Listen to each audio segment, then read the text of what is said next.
Hey everyone, welcome to Redmen TV. It's Watchalong time. I'm Ste here in the studio, and over at the board, the main man, Errol Smith as well. We are here to bring you Liverpool versus PSV in the Champions League. Can't wait for the Reds to get back into Champions League action, because they actually win games sometimes in this competition, unlike in the Premier League. Me and Errol thought, yeah, desperate times, desperate measures. We're back together. If we can't bring Liverpool a win today, I don't know who can. So yeah, thank you so much everyone for joining us. Like the kick-off is at 8 p.m. Liverpool's team should be out in the next 5 or 10 minutes, all being well.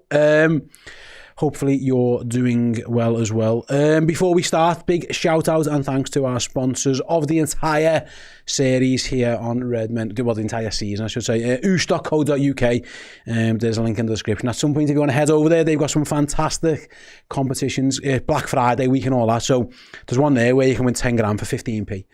So if you want to get yourselves involved, do go and check out our good mates at oosh.co.uk. And yeah, they continue to support us. So if you can support them, that would be great as well. Errol, we haven't got the team news yet. We're waiting for it. From what we're led to believe, not going to be too many changes from the weekend. Arne Slot's going to basically say to the same lads who didn't play too well at the weekend, obviously while you were on the watch-along duty, to go and do it again. He doesn't feel like the type of manager who's going to make wholesale changes. And to be fair to Liverpool in Europe, things have gone pretty well so far. But are you surprised if it is going to be this team that he hasn't made more than what appears to be one single change? If that's the same team that he goes with, yeah, I would be a little bit surprised. Obviously, Hugo Ekitike is the only one that's really the noticeable change in that.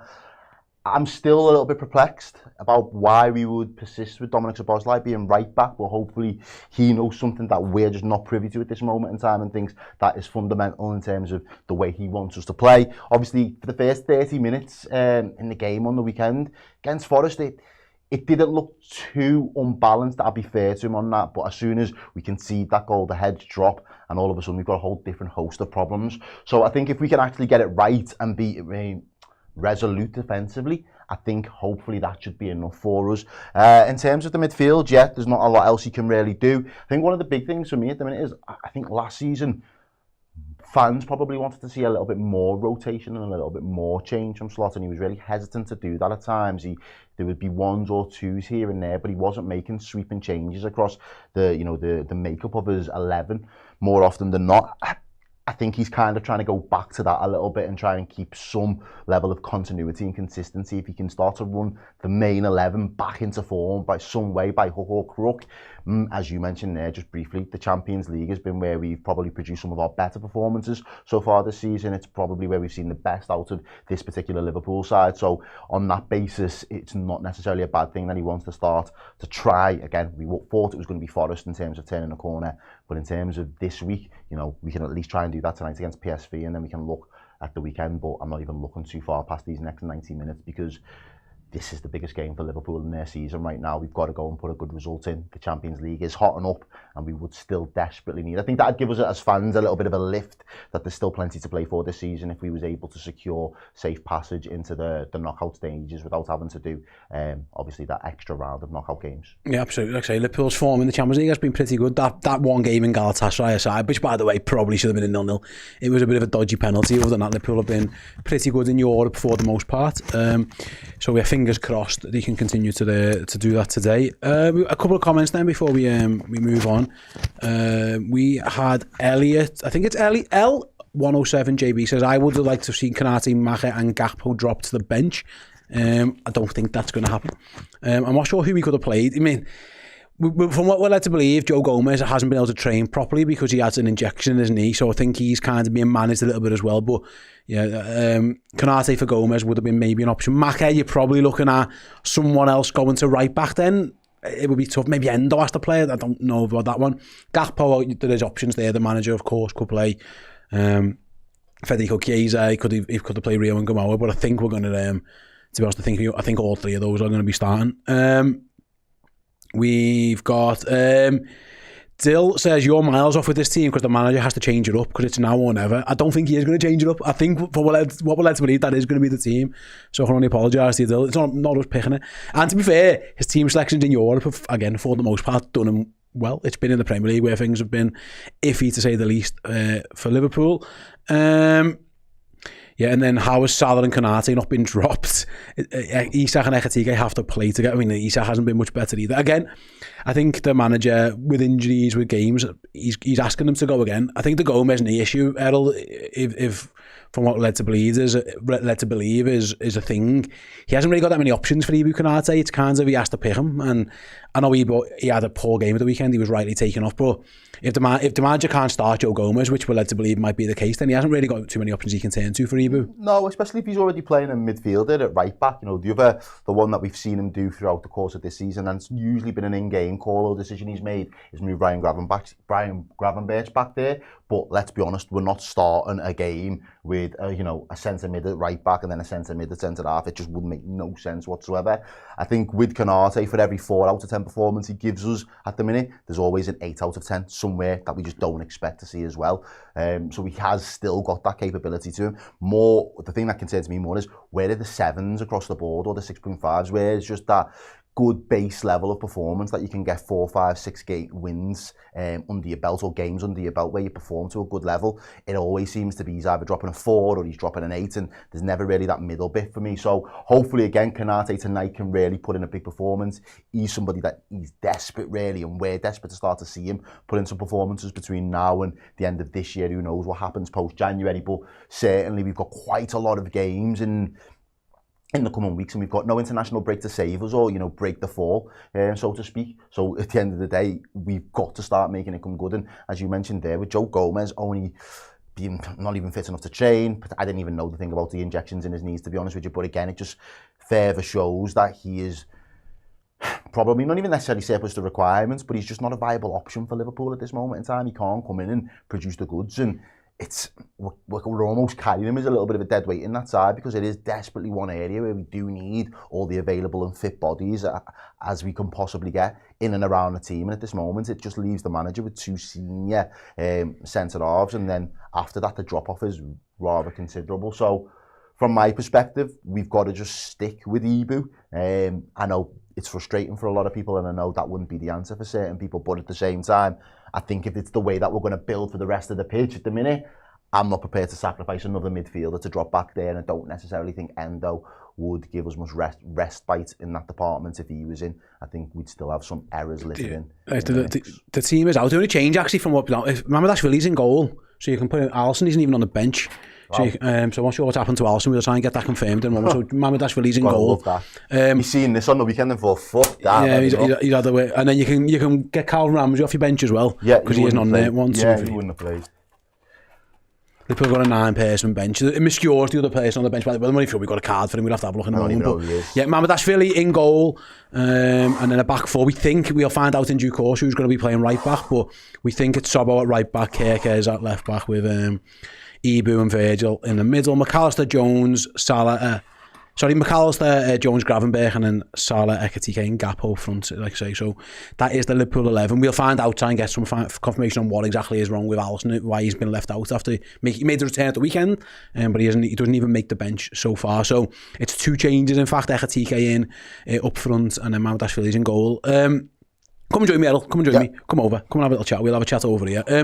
The first question, I suppose, mate, I think it's obvious what Liverpool trying to do with Alexander Isak. You've paid this much money for him, got to play him into form, etc., etc. But if you're picking Liverpool's on form 11 now, Ekitike's in. Now, a few of these other lads might be maybe not in it, but I don't think it's a bad thing for this Liverpool side at this moment in time for Hugo Ekitike to be up front. No, not at all. And I think that, for the most part, when he's come in, he's performed well. And I think it's been the way that we've started to now use him, where he's kind of not necessarily been a bit part player, because I think that's probably doing him a bit of a disservice, but he's definitely been the second fiddle. He's definitely been the second choice in terms of Arne Slot's plans. He's wanted to try and feature Isak as often as possible when he's been fit and available, which then limits Ekitike's minutes through the middle. Now, I've been one that said, look, if this guy was bought because he was multi-dimensional and was able to play across multiple positions, then great. By all accounts, that means that somebody like Cody Gakpo's a little bit on notice, and he's got to make sure that he's producing really good games in order to warrant his place. At this moment in time, I don't know whether Slot's looked at Gakpo and said, "You're my guy for that left wing, so I'm going to continue to use you, and I want to get try and get you back to the level that you was at for periods of last season." Ekitike doesn't seem to be able to feature out there on that left hand side at this moment in time, with Isak starting through the middle. I don't know whether, again, it comes down to the lack of, look, we've said 9-man bench there. Does it come down to the lack of depth that Liverpool have got at the moment, where if Ekitike or one of the two strikers has to start, or they started them both, then who's the adequate person if things, and at the way things are going, if and when things don't really work Liverpool's way and in Liverpool's favour, who can they turn to on the bench that's of a level that you look at and say, right, they're going to be able to provide us big moments. Yeah, people in the comments will probably turn around and say, well, Chiesa's been that for us so far this season, and I think I'd be inclined to agree. But I don't know if we could rely on Chiesa being that option for us, pretty much being first substitute if you're trying to refresh the attack every single game. I don't know if he kind of comes in as the second or third choice when you're making those substitution changes. So I think at this moment in time, there's probably a few factors as to why he's only starting one and not starting them both. But I probably, like many watching at home, would like to see Ekitike and Isak in the same starting 11 more as we kind of go into this busier period. No, absolutely, mate. And I think at some point we maybe get there. You tried that in Frankfurt and it worked, but yeah, you're right. It's not quite there with Alexander Isak, maybe fitness and form. Again, there's a lot going on with him. By the way, just for clarity, Lewis Steele, friend of the show on Twitter, has said, I believe that it's illness for Alisson Becker. Alisson Becker unwell. He's sick of this shit. Maybe he got a cold at the weekend, having to jump all over the wet floor a million times to try and save the ball. But yeah, Alisson, it appears, is out with an illness, which is why he isn't in goal. I'm guessing that was a late call because that wasn't something anyone was really aware of until very much later. We all pretty much knew the team a while ago, other than that one. We'll find out who's playing right back. It's worth mentioning Lewis in his tweet has Curtis Jones at right back. There's talk that it might be Jones at right back. But I'll be honest, I did the build-up show for the Forest game, and I said if I had the choice, I would play Curtis because I think it keeps Szoboszlai in midfield for a start. He's our best midfielder. I think Curtis on the ball at right back's absolutely fine. You'd have to help him defensively, but you'd have to help whoever's there defensively. But I think moving your best midfielder out of midfield, you're causing two problems. You might just hope that a good player like Curtis Jones can do a decent job at right back, but your midfield has got your best midfielder in it. Well, and I'll add to that is, if you had to look across Liverpool's team at the moment, and that 11 that we've got, if you just shoot back to the board there for us, if the producer's still back there, if you look at that, the best department and the only department that's working at the moment, obviously move Jones for Szoboszlai, is the midfield. Defensively, there's holes all over it and you can kind of pick numerous flaws, individual errors, low in confidence, leadership. All of that can be levelled at the defence. I was almost going to say about Alisson being in the frame, he's only just come back, but Mamardashvili's now been drafted back in. So again, there's a little bit of instability there in goalkeeping department. And then your forwards, they're not firing. You know, Salah's probably one of his worst forms in recent times. Hugo Ekitike is now in and out of form because he's tailed off from his impressive start of the season, and Cody Gakpo just hasn't been able to hit that level of consistency. So the only area and compartment or department that's working in Liverpool's team at the moment and has shown evidence that it can work still and function has been the midfield at times for us, and it's still not been perfect. And it's probably still a million miles away from where Slot would love it to be in his ideal world. But we are living in so far removed from an ideal world right now.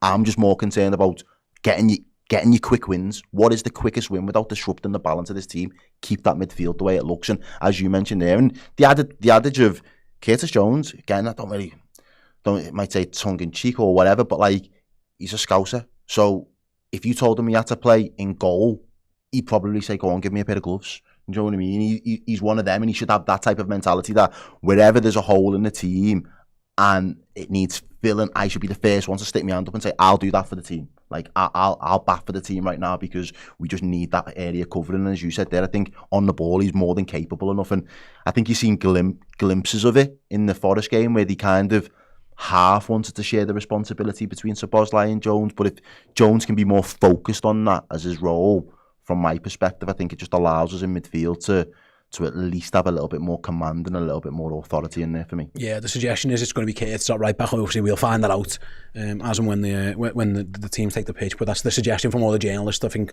friend of the show, Paul Gorst, has just tweeted something similar. The suggestion is Curtis is going to play right back, which I don't think is the worst thing. Like I say, if I think there are a couple of lads in there from the weekend who are lucky to be in the team. I go back to, I think, Kanata, he had a stinker. And again, I think that might be more to do with Gomez's fitness issues, that they don't think he can get through 90 minutes with this knee issue. So maybe that leads a little bit into that one. The only other ones really, like Salah, I think he's fuming and made them go to the board, and my board was wonky. Oh, right. So his OCD would have kicked him bad there. Chris, you run off the ball. You mean you didn't even change the players over? I know, he just made it look neat and tidy, but kept the same player in the wrong position. Yeah, this guy doesn't need swapping at some point. I think Salah is fortunate a little bit, but like what I would say, it was interesting because I thought for the first half hour, Liverpool, right, they just didn't finish the chances. And I think if you asked Arne Slot, he would say, listen, the team I selected got loads of chances, didn't score them. And then got really undone by individual errors at the back, which rightly so. Yeah. Like the team did create a lot. Now, hopefully, if they can continue to create the same again, at this moment in time, it's mad to say, but I would back Hugo Ekitike to get a goal more at this moment than this version of Alex Isak. He looks miles off it. It's just mad because we know how good Alex Isak is in this time. And listen, I was watching. He's the only one that looks space jammed. Like, there's so much wrong with our team at the minute, but we've used that analogy down the years, and I think it was after the 2021 season, 2022 season, when the defenders, they just got injured and riddled, and the rest of the team just looked like... Well, no, it wasn't even that. It was the Fabinho season where his legs fell off. I think that was when we really started using it. I got that. In this team at the minute, I'm not looking at them like they've been space jammed. There's so many other things going on. I can't pinpoint it. Alexander Isak's the only one where it's like, you had world-class level ability at the touch of your boots every time you stepped onto a pitch. And right now, you look a shadow of that player. And it is worrying to an extent because I'm like, what does it take? How do you inspire him? How do you even begin to start getting the best out of him? And I just don't know the answer to any of those questions at the minute. And unfortunately, I think the injury bug biting at the wrong time as well has kind of made things a little bit more difficult for the manager in terms of where he can and can't make changes. But yeah, I think... I was reading a stat the other day about I think Liverpool created 20 odd chances. I'm kind of scored in the last 2 games, and I've scored none of them against combined between City and some of that is unlucky in itself to have not scored any from all of them. I mean, but there's more to be done. And by the way, that a lot of that came in the first half hour. Once Liverpool 1-0 down, they were dreadful. Yeah, and that is something they need to work on today. If things go against them, they can't just fold, which they have done in a couple of games recently, and that is a bit of a concern. Because I didn't get a chance to do it. I did see the last bit of the Chelsea result last night, but they just showed the night results. Can you get up a table of where the Champions League is, just so we know what's at stake at this moment in time? Because, as I say, I haven't really kept my eye on it. Yeah, I can do it now for us now. So as it stands, Liverpool are outside the top 8, but if they win today, again, depending on other results, they're currently 10th. Okay. A win will take them at least probably into... There's loads of games going on, but above Dortmund, who are currently 4th. It's worth mentioning today, PSG are going to play Tottenham, so you'd imagine, although they ran them close in the Super League, PSG would be favourites to beat that one. Real Madrid also on 9 points, they play today as well. But Liverpool will go into the top 8. That is confirmed if they can get themselves a win today. Obviously, Manchester City losing last night has made that a little bit easier. Newcastle, who are currently 8th, also lost, so Liverpool will leapfrog both of those. So it is important. I don't you say everything's important. It's also important, Errol, because the next games they've got away to AC Milan and away to Marseille. Like, you can easily lose both of them. Yeah. Now, the lucky thing for Liverpool is that the last game is home to Karabag. And at some point... I can't be getting beat by Karabag, actually. I can't be getting beat by them, man. Them man did the job against Chelsea the other week, didn't they? No, I can't, I'm sorry. I wouldn't back Liverpool to beat anyone at the moment. You could be playing the dog and duck, and I wouldn't give us a more than odds-on chance. But...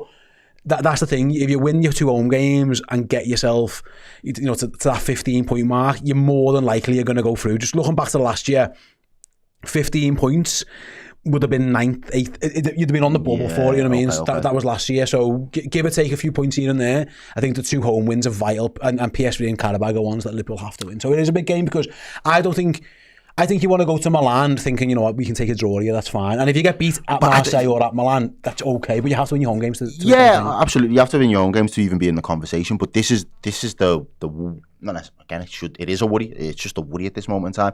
We've played loads of games already, it feels like, this season, and we still haven't got a draw under our belt. So going to Milan and going to Marseille screams to me that Liverpool are going to get put under the cosh a little bit.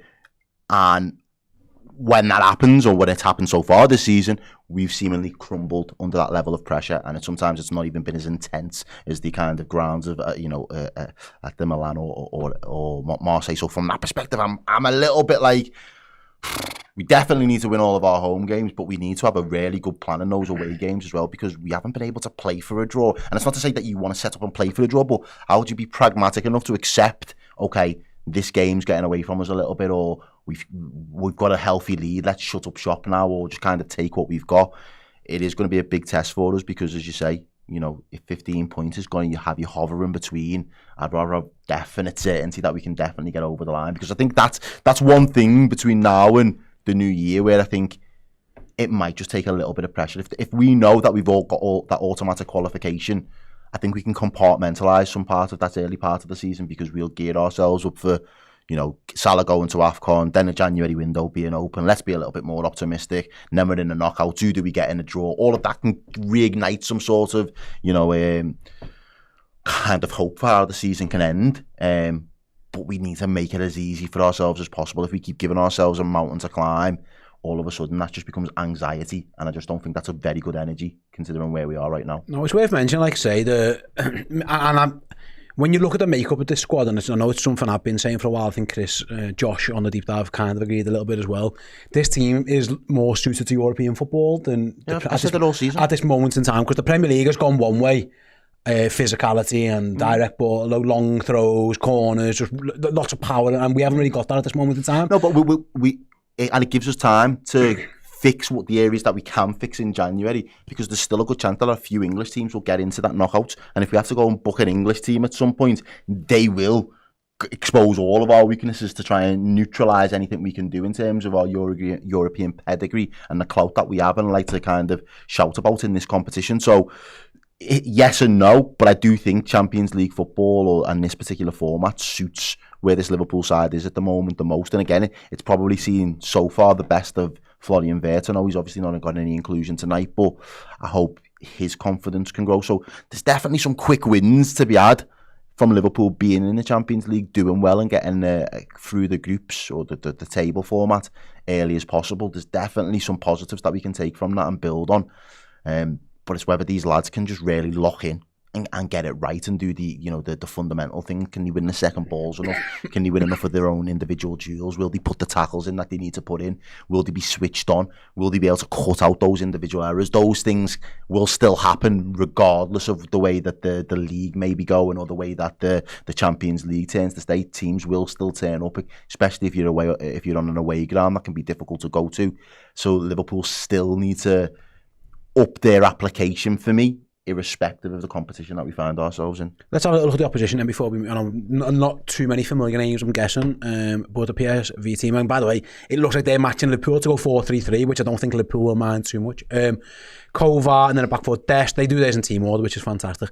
Dest, Schouten, Jarek, and then Salah Adine. Mauro Jr., Sabari, Veerman, and then Man, Till, and then Perisic on the left-hand side. That'll be interesting in the Perisic one, because I'm guessing he'll play wide left. It tends to be what he does now, Errol, and he will be up against either Jones or Szoboszlai right back. We think it's going to be Curtis Jones. I bet if you're PSV, that's one you're looking at thinking that might be their outball the entire game. Why wouldn't you? They Liverpool are playing effectively a midfielder at right back, whichever one it is. I think Perisic has had a bit of success against Liverpool in the past, and I wonder if they're thinking that's definitely our outball against this Liverpool side. Who, listen, let's be honest, confidence is fragile at this moment in time. I bet you we see early and often balls over towards the left-hand side where Perisic can have a little run at us. Yeah, and this is where, defending as a team comes into play for me. It's all well and good saying, you can go 1v1 with Perisic and Jones, but, Konate being alert to that threat, the instruction for them all to shuffle over when you need to, Ryan Gravenberch not vacating the midfield area as often as he might want to, because he might think there's an opportunity. Just be a little bit more calculated in what we do and just be alive to the danger there. If we're leaving him that 1v1, is that little bit of extra cover that we can kind of provide for Curtis, because we don't want to put him out there to leave him out there to hang him out to dry. And I don't think for 1 minute that Curtis Jones would go out there not trying to put us all in, to at least putting in a shift. Do you know what I mean? We know he's not a natural right back. We know that's not his bag and his forte, but he's coming in to do a job. So while he's coming in to do that job, help him, aid him in that situation. And again, this is what frustrates me a lot at the moment. We've seen in those kind of odd moments throughout courses of the seasons, we've seen, and we've probably got examples of when they've had to go and do that job. You've looked at them and thought, there's a tasty winger up there today. Can someone get over and cover for the Trent? Or can someone get over and help Bradley out? Or we've had to use Szoboszlai, whatever it's been. And they've all understood the assignment and they've been able to do it because they know, right, that's where we need to kind of overcompensate from a defensive standpoint to just give us that little bit extra protection. I'm not seeing enough of that at the moment when we already know where, as a team, we probably know where we're weak across the board at the minute. So why people aren't kind of putting it on their own radar and taking a little bit more ownership of the issues is a big frustration for me. But hopefully, as you say, Curtis is vocal enough to command that level of cover and that level of protection sometimes and let his teammates know where they need to be in order to help him. Absolutely. I mean, we'll see how it goes. Yeah. So for score, I've been reliably informed that the PSV team is a 4-4-2. Looking at the makeup of it, and my guess is it's probably 4-3-3. But again, we'll have a look at that when time comes. I think Liverpool would prefer it to be 4-3-3. I think 4-4-2. I don't know, actually. I don't know what you prefer, actually, to be honest with you. Probably 4-3-3, I would guess, and just go man-to-man. Probably the reserves. Yeah, anyone. I reckon you could give them a game at this point in time. PSV, for what it's worth, coming in decent enough form. It's been a while since PSV lost, to be honest with you. Going through their results, I'm just looking back now. In this competition, they've been pretty good as well. Yeah, they whopped Napoli. Oh, what? That 6 looks like a 0 from how far I'm sitting. Wow. There was a red card in that game. Wow. So yeah, PSV are in relatively good nick. They drew at Leverkusen relatively recently as well. Obviously beat Napoli with that red card early on. They drew at Olympiacos in this competition. So they're coming in decent form, obviously. In terms of the Champions League, they are below Liverpool still. They are 24th, obviously in 5 points. Again, those the draw and the win against Napoli were the first because they had a real struggle towards the start of this competition. So it's desperate for them. They're on the bubble of not even making the playoff round at this moment in time. The likes of Paphos and Club Brugge are breathing down their necks. This has to be a win for Liverpool. I go back to it for a number of different reasons, whether it's manager, morale, competition in terms of where Liverpool are. It's mad really because these are usually what you'd call routine wins. Liverpool usually routinely win the home Champions League games against the good team, but not like the elite of Europe. Liverpool usually tend to deal just with fucking tonked Real Madrid at home, do you know what I mean? And that's the top of the tree. So we should be comfortably cutting through this PSV noise. I'm not trying to hear and like precursor the fact that Liverpool should be on smoke tonight. And again, mate, you know me. I'm a passion merchant. I just want to see that energy and that desire again. That goes a long way sometimes. When form isn't the best, just running that little bit harder, just giving that extra couple of yards and just putting in a little bit more of a shift. Endeavour, I think they call it. Like a little bit of endeavour in life can go a long way. And I think sometimes we get into that kind of, not necessarily complacency mode, because again, I don't want to do them a disservice, but we kind of get into that, we know we're good, so we should type of mode. And it's like, no. Don't go in there like just assuming, because as soon as you assume, you make an ass out of you and me. Do you get me? And me especially, when I'm doing this and I'm getting sent all over mad streams, getting absolutely cooked for me. Oh, it's hard. So just do the right thing, Liverpool, and we can all go to bed tonight much happier for it. Absolutely. Fingers crossed they can get the job done. Like I say, you would usually back them. Yeah. In your, I'm still gunning. Yeah, I'm just let me fingers crossed. No, wait, we've done this for a long time. We've got in Europe, we've got to back them. We just got to, and I think the crowd will be on them. As I say, for that endeavour, I think the crowd will be on them tonight to try and give it. I know we just had Slot on the TV, couldn't hear him, but he was asked about, I think it was Gerrard who asked him about did he see a reaction from his team, and Slot said he wasn't the only one who was angry. There were reports that Virgil read the riot act in that dressing room, like he wasn't having that. So he's had a really good fucking record at Anfield since he's been here, do you know what I mean? It's probably one of his worst home defeats to date. I think he, by all accounts, there was a few of the senior players had words, and including the manager, Liverpool really, and you'd like to see that reaction tonight, and yeah, hopefully PSV get it. Because the way Virgil spoke in the mix zone afterwards, he was saying like, everyone's got to press at the same time, everyone's got to win the header, and for the captain to come out and say that and suggest that wasn't happening, I mean, there's some lads there who need to look at their own personal performances. And I would be surprised that Virgil doesn't absolve himself in that. He includes himself. That's what I'm saying. He includes himself in that, and I think that's totally the right thing to do, by the way. But yeah, to your point, mate, that's 100% right.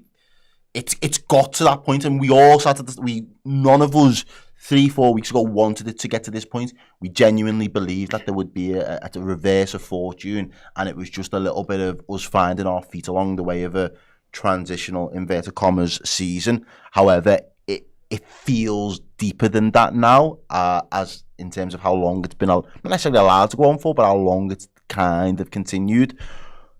There needs to be a line in the sand where they dust themselves up. You can't feel sorry for yourselves. You've got to pick yourselves back up. You've got to G yourselves up. You've got to be there and do this. You can't do this as individuals. You can't bail Liverpool out of this rut individually. It has to be a team effort. It has to be that level of endeavour. I keep going back to it, but I do believe that, as Verge kind of alluded to, if you're just pulling out of 50-50s, if you're not really going in for your headers, if you're not winning your second balls, they're the little things. They're not fine margins to them. That's just the appetite and the hunger and the desire. Go get all that stuff back, lads, and we'll be all right.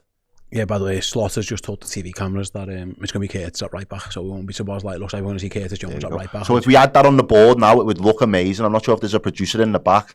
Whoa! As if by magic. As if by magic. We did that from here. I'm not even going to tell you how. But there you go. Shout out. Chris was so light on his feet, he sneaked in and out without anyone even He's been waiting for that plug like that, just sat. Twinkle toes himself on the production team today. You wouldn't even know he was there. If I ran in now to be a bit like Jurassic Park with the table, he's shaking, but no, Chris is light on his feet. We did have a super chat, I think it was about Arne Slot. It's from JT, who says, Slot's a great tactician, but he doesn't seem to be an inspirational as a man in the way Klopp could get the best out of the team with charisma and rhetoric, ? Listen, what I would say is, like, Liverpool didn't win the league because the manager was shy. Like, he clearly has a bit of this about him. I think it's gone really badly recently. Yeah, going to have bad runs as well. It's worth mentioning. Now, this is unprecedented. It's worth mentioning. It's hard for us to know. We don't really deal with him on a day-to-day. What I would say, he isn't as charismatic. It was not as emotive in press conferences. He probably gives you better information. Sometimes he's a bit too honest, and I think that, like, when he starts to talk about certain things, his cards close to his chest, and that sometimes can wind up because it sounds like excuses, and I don't think it is. I think he just tries to give reasons. It's a very Dutch mentality of just speaking facts, what you believe to be the truth. Honestly, I don't know is the honest answer in terms of where he's at as a leader. Listen, everyone speaks very hard of him in and around the team. You know, I think Mo Salah spoke very, very highly from last season. But listen, when things are going wrong, and he said that this himself millions of times, you look at everyone. He'll be looking at himself, he'll be looking at his players, he'll be looking at his fitness team, he'll be looking at the preparation, trying to figure out what has gone wrong. But it is where I go back to it. The Premier League form and the European form are two completely different things. Yeah. But again, Liverpool had a bit of a poor performance in Galatasaray and got diddled a little bit by a poor referee decision. Other than that, I think 1-0 flattered Real Madrid. Liverpool. Yeah, they was poor on the night. They was very poor. But Liverpool made them look poor as well. To be fair, Frankfurt, Liverpool dealt with them. Atletico, we started well and then had to show a little bit of a character because a bit of something to come back. Again, we was a little bit naive. And the European form has been a little bit different in the Premier League. I've said it from earlier, and again, I'd love to be right come the end of the season as opposed to it just looking a little bit better in the here and now. But I did say the type of players that we've got and the type of profiles, and I particularly highlighted Florian Wirtz, he's the type of player that helps you go on to win a Champions League because his game and the wider team's game is suited to that right now.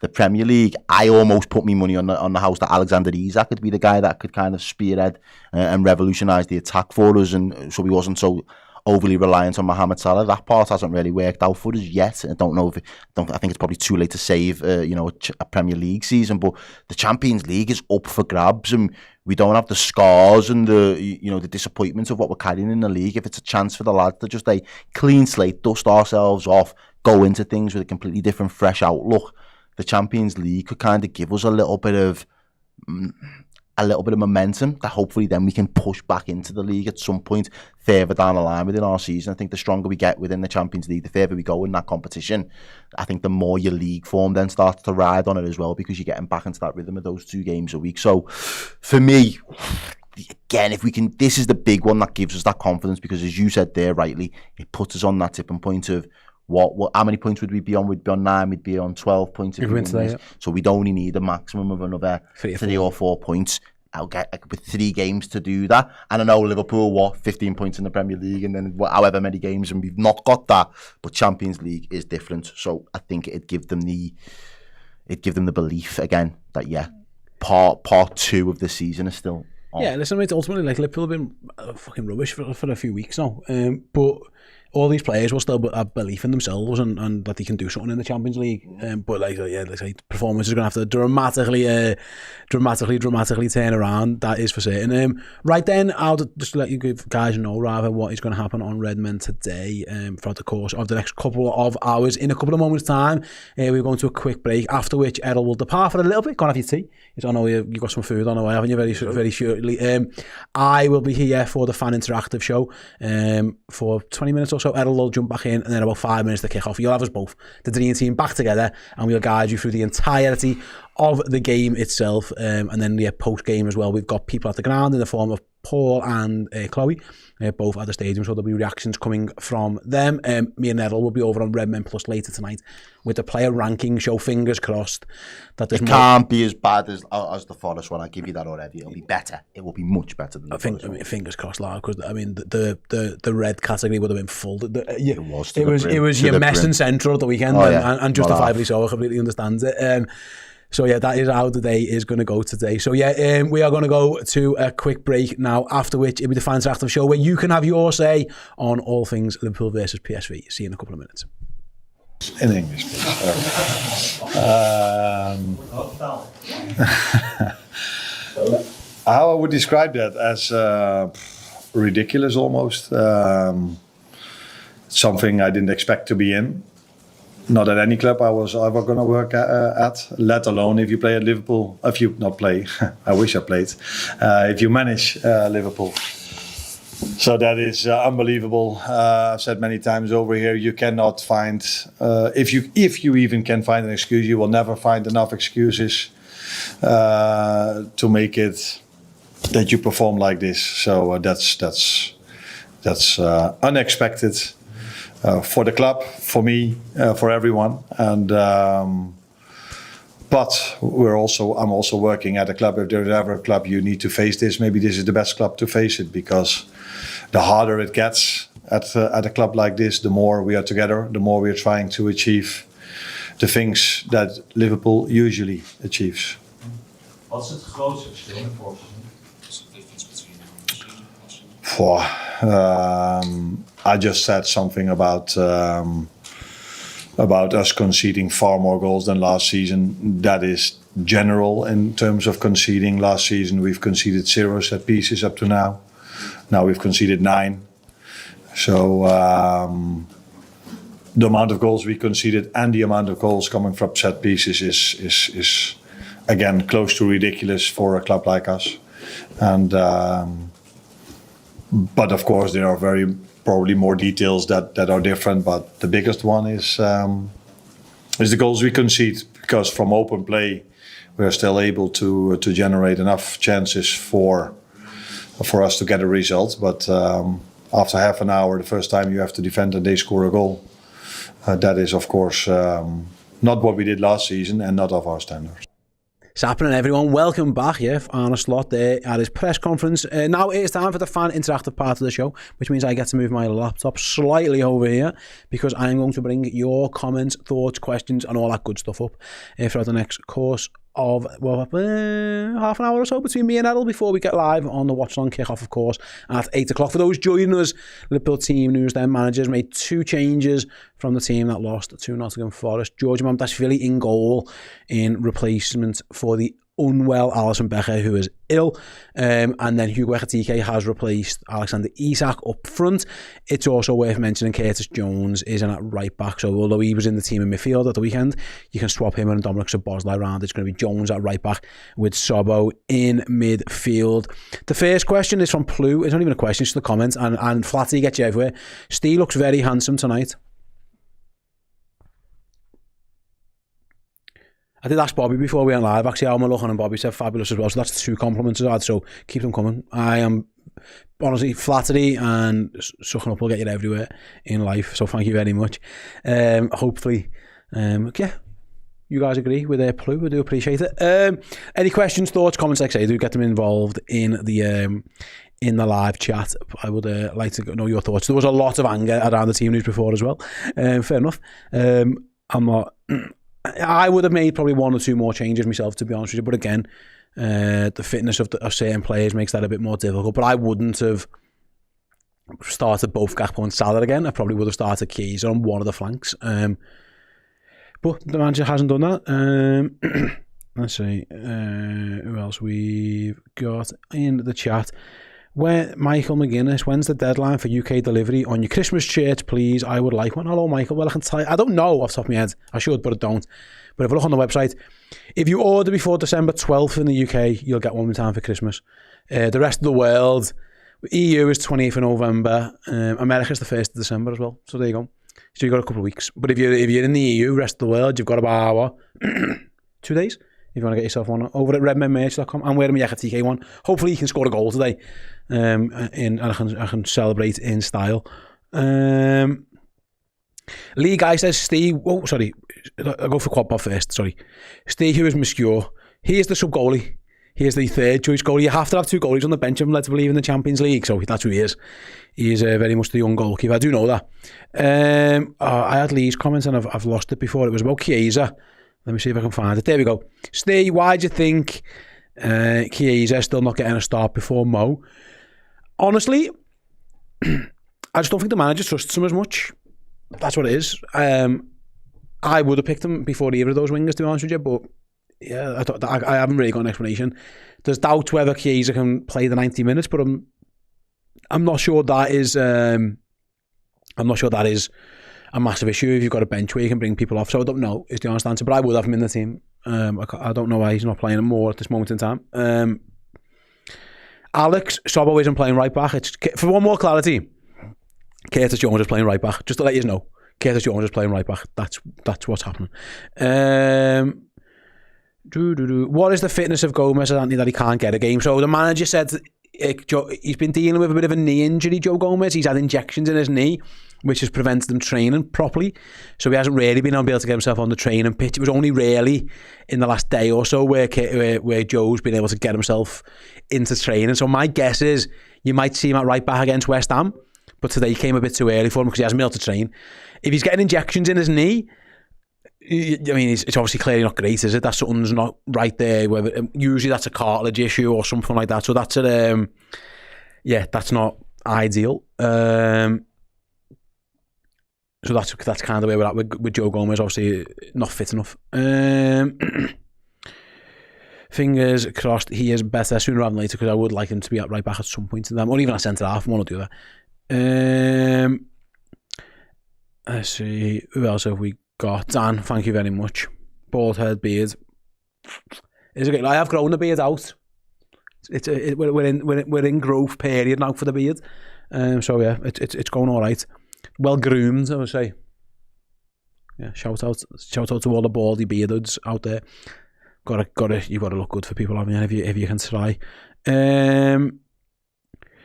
Water TRL9 says, Steve, what is the snack of choice today? I haven't got any, I haven't really got any at this moment in time. I've got a bit of honey and lemon, I've got a bit of a throat, tickly throat, so there's a bit of honey and lemon in a drink. Errol's ordered food in, so I don't know what he's got, but I haven't got anything, to be honest with you. And trying not to snack as much, you know what I mean? I've got to try and get into fighting shape before I pick out over Christmas and the holidays. So nothing for me, but I'll let you know when Errol gets here what his snacks are. I'm sure Errol will have one or two little bits. Alex says, thanks for the clarification, Steve. It makes me sad that we need either Curtis or Sobbo at right back when we're in dire straits. I also think Joe might need to move on. I think Gomez probably goes next summer anyway, to be honest with you. Yeah, listen, ultimately, no Bradley, no Frimpong, Gomez not fit. I'm led to believe, I'm not sure where Calvin Ramsey in terms of registered. I'm not sure where we're at with Calvin Ramsey either in terms of this one. So Liverpool have got an issue at right back. And it seems to be something that it cropped up many a time last year as well, because Conor Bradley's unfortunately injury record just isn't great. So Trent will go out and Conor will be out. We've seen Sobbo, Curtis last season, Kwanzaa, Gomez, like too many times Liverpool have had issues where the right backs haven't been fit enough. It is definitely something that they're going to have to be concerned with. It's interesting because the likes of Jeremy Frimpong, his injury record in Leverkusen was stellar. Very rarely got injured. Maybe that step up in intensity to the Premier League has contributed to this, but yeah, it's far from ideal. But them's the break sometimes. Sometimes shit happens, and you've got to find a way to deal with it, and that's what Liverpool are going to have to do in the short term. and maybe the long term, because it looks like Conor Bradley's going to be out for a little while, and I don't think Jeremy Frimpong's that close to being back in training either, to be honest with you. Fez said, why did we get rid of Kwanzaa? Again, mate, he wanted to leave. Manager wasn't a big fan of him. They bought Leone as that replacement, and unfortunately, it's just hard lines. You know, if your centre half just does an ACL, what can you do? Like, sometimes that shit happens, don't you? For you from midfield, Steve, would you rather we signed a centre-back and a DM or a centre-back and a winger in January? I don't think we're going to sign... Listen, Liverpool are never going to play a DM. They're not going to play an out-and-out defensive midfielder who just sits and tackles. That just isn't this manager's style, so I think that would be a waste. The winger thing, maybe that, but he'll have to play, so... If it is, for example, Gay and Semenyo, for example, I think they're two very good signings, but getting in the team might be more difficult. I don't know, but I definitely think they need to do something at centre-back in the market in January as well, if they can. The rest, I don't know, but definitely centre-back. It would be priority one. Yeah, Andy says, what's sad, I think Leone would have been in the starting 11 by now. He said he would have played a bit more, wouldn't he? I think you're right, Anthony. And again, very short, small sample size against lower league opposition, but he looked decent against Southampton. We might have saw him play a few more games, absolutely, you're right. But yeah, them's the breaks. That's a tough question, isn't it? If Liverpool lost tonight on a Sunday, should Slot be sacked? I'm hesitant to say that because I'd have to know who's available and who's coming in that's they're completely better than him. And by all accounts, Liverpool are backing him.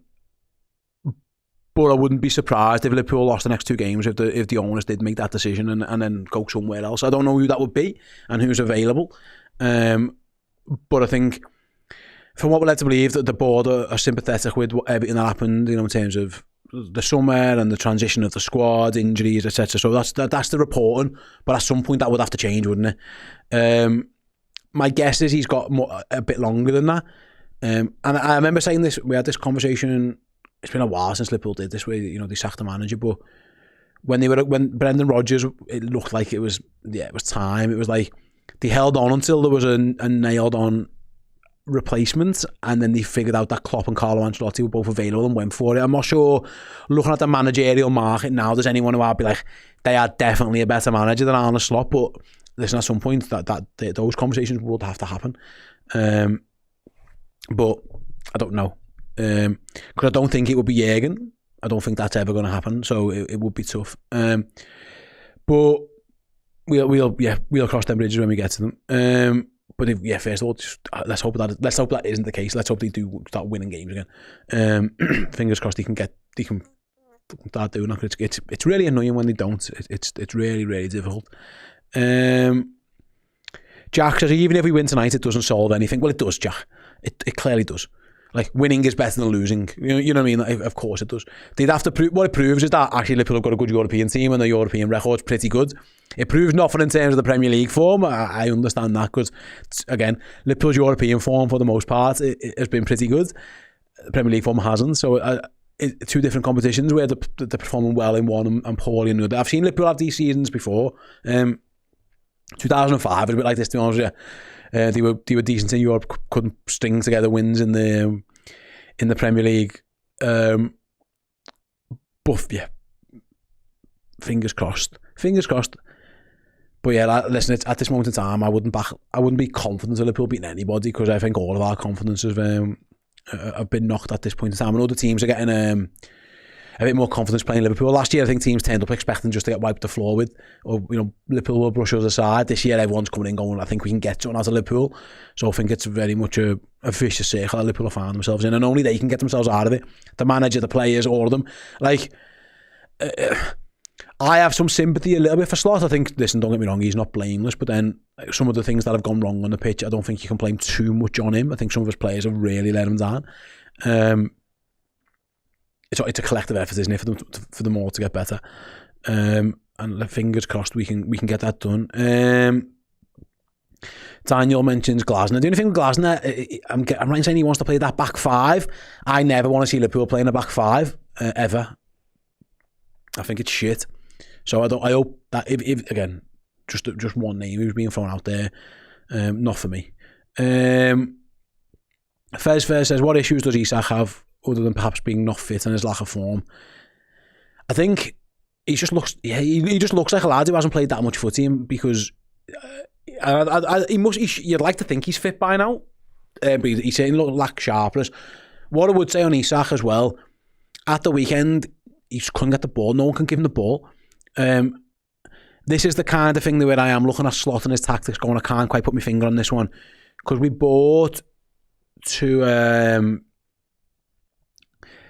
number 9s and we don't really play the ball to them, but Liverpool spent a combined like £220 million or rough £200 million on centre forwards. You've got to get them the ball.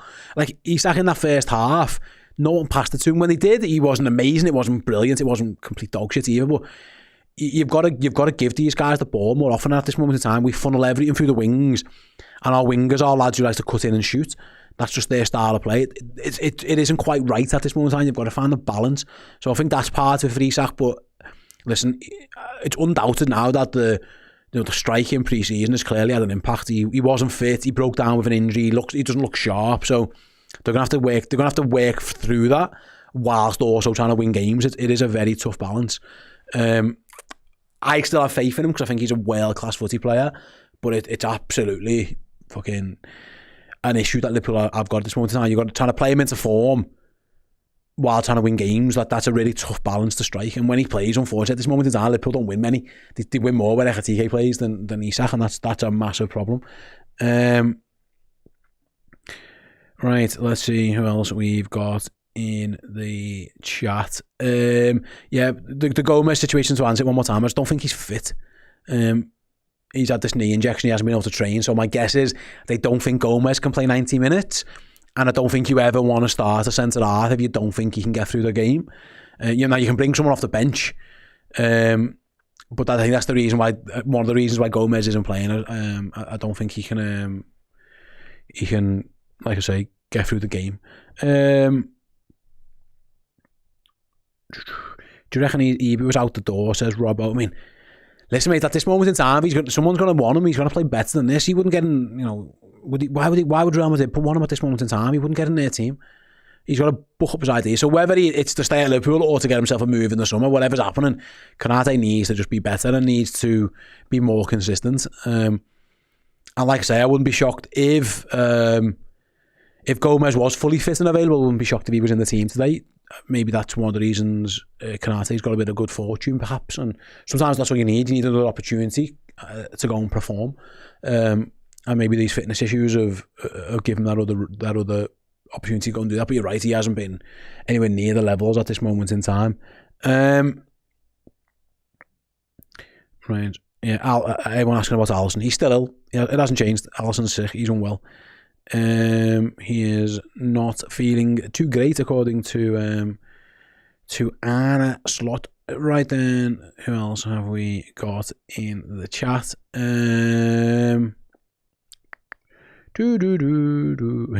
Says get big engine. Oh Jesus, imagine that. Oh God, don't even want that at all. Let's go. Says, why are we even offering a new contract to Konate? He's not playing well enough to warrant one. Like I say, it depends, mate, because there is this thing about like form and ability are two completely different things. When Konate's at his best, he's brilliant. When he's at a good level, he's a very good defender. The problem is he's too inconsistent at times, and his bad games are really, really, really bad. Like really, really, really bad. Really, really, really, really, really, really bad. So I see your point, but listen, you don't want to lose anyone for nothing. He's clearly got a value on him. Even if you signed him and sold him at some point, and then that's better than just leaving someone else for free. But I've said on numerous shows myself, I'd like Liverpool to keep him and I'd like them to sign him. But if he goes, I don't think it's the end of the world. I don't think it's that hard to find someone who's as good, if not better than him. I think Liverpool with Mark Gay in mind, maybe we've already got that potentially lined up. I like Konate. I'll be honest, I've said this for a while. I've always thought he was a little bit overrated by certain parts of the fan base. I had this conversation in Redmen a lot, and listen, I'm always agreeing I'm not always right, of course, not geez. I'm way more wrong than I am right, but I've never really been like, Konate's this super duper unbelievable defender. I've always thought he was pretty good, but I don't think he's like this super duper star that you can't replace. I think you can replace him, and like I say, I think Mark Gay is one already. I think if Liverpool decide, I was saying this all summer, if Mark Gay comes in, I think he's coming to play. This idea that he was going to be a backup, I wasn't buying, and that might be the situation down the line. Is it Vivian? I had to say that name. I do apologise, mate. Do you think we made a mistake selling Nunes? No, because again, the manager didn't want him. Like, there's no point having players who the manager doesn't like. So no, I don't think that's the case. The only one you could have half and I talk about is Luis Diaz, because I'm sure Arne Slot did like Luis Diaz. Now, Luis Diaz wanted to leave. There was a lot of people, again, advocating that Luis Diaz left. There was a load. I remember being on streams all the time. There was people, again, here in the studio were like, yeah, let him go. We can do better. I failed. I don't believe that's the case. And I still think that was a poor decision. But he wanted to go. Again, Liverpool didn't want to offer him a new contract. At his age, I think they should have offered him a new contract. I think he's good enough. I think he would play. But he didn't. So for me, that's one that if you're looking at anyone, I think I will be looking at that one. Nice one. Chris says, my Redmen Christmas jumper arrived yesterday. It looks the part. I'll be christening it in December. Which one is it, Chris, that you got? Was it the green and white one? Hopefully it was. Right, let's see. I am James. Thanks for keeping me company in work. I work in New Zealand. It's 30 degrees outside and I have too much work to do. Let's get them over the line today. Yeah, thanks very much, mate. Hope it's not too daunting for you. If you can't watch the game, we'll try and bring the best coverage that we can for you. Mom, apologies, I got your name wrong there, pal. Says, Steve, your thoughts on the left back situation? Yeah, listen, I think at this moment in time, both options aren't completely ideal. Kerkez is struggling to adapt. I think that's fair to say. He's very up and down.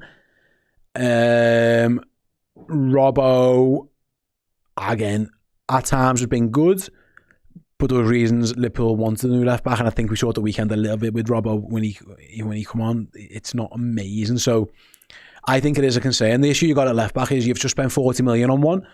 I don't think you're going to go and sign someone to replace Kerkez. Now, Kerkez has got to be the first choice for a while.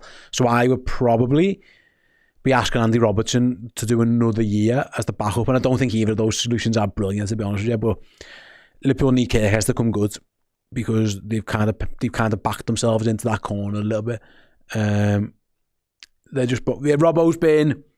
At times, like there was games where I thought Robbo looked miles better than him. And I think that's wrong. I think that's absolutely fair to say. But then there's times when Robbo plays a bit too much and he looks like he's just lost half a yard, and that can be the difference and stuff. So yeah, I don't think it's ideal either way, to be honest with you, mate. I personally, at this moment in time, would still have Robertson playing more in those first choice roles. But yeah, I do think that Liverpool have got an issue at left back. I think both full back positions actually are problems for Liverpool. So not they're going to have to try and resolve sooner rather than later, really. Right, let's have a look. Who else we have got in today? Ambient noise. It should be Ekatike on the left and Isak up top. How's Isak meant to find confidence or form if he's in and out? It's a tough one, isn't it? Because do you play him into form, or do you have to play the lad who you think's in better form? Now, Gakpo hasn't been in brilliant form either, but he's probably been more likely at this moment in time to score a goal than Isak. So yeah, the Isak situation's tough. I don't buy this Ekatike left wing thing. No, I haven't seen anything that I would want him to do it. So I still think he's right to play Ekatike and put Isak on the bench. The argument is who plays on the wings, but I think I'm okay with it. I don't think I want Ekatike playing on the left at this moment in time, to be honest with you.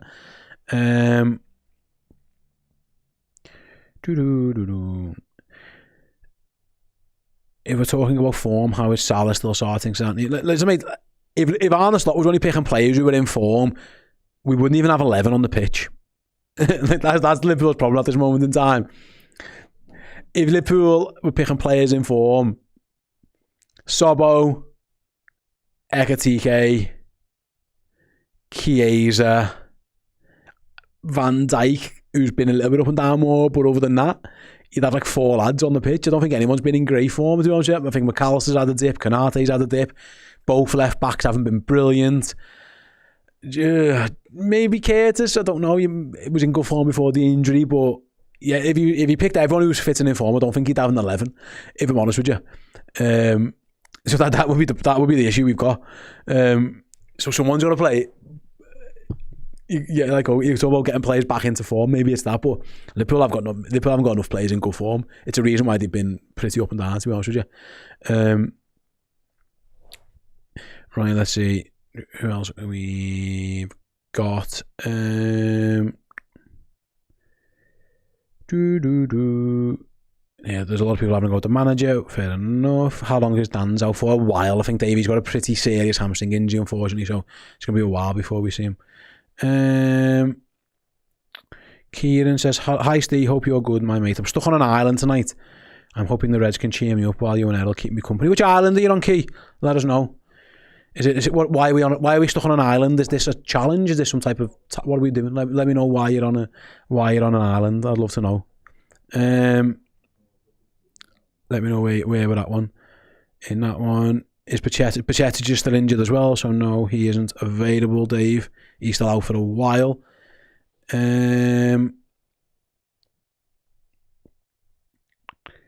Let's see. Steve, what's going to happen when Salah goes to the AFCON? He had to go. I think the plan was for Frimpong to play there, but he's injured. Chiesa, probably. Maybe Vert if he's back fit. I don't know where he's at, like in terms of his injury. By all accounts, it was a small injury, but yeah, I don't know. I guess I would be picking.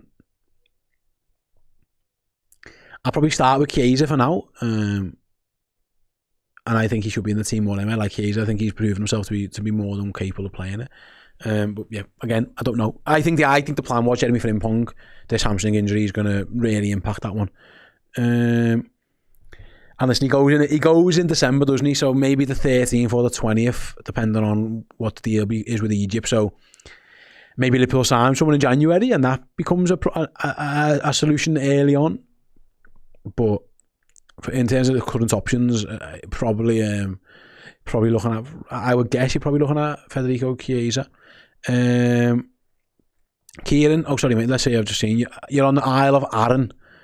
I teach at the school and the weather is so bad I can't get home. Jeez mate, that doesn't sound great, does it? Where's the Isle of Arran? Off the coast of Scotland, okay. Sorry mate, sorry you're stuck there. I'll try my best to keep you entertained. Me and Errol. Listen, a lot of that depends on Liverpool, Key, so I can't do too much for you there, but fingers crossed. You can get home safe and sooner rather than later.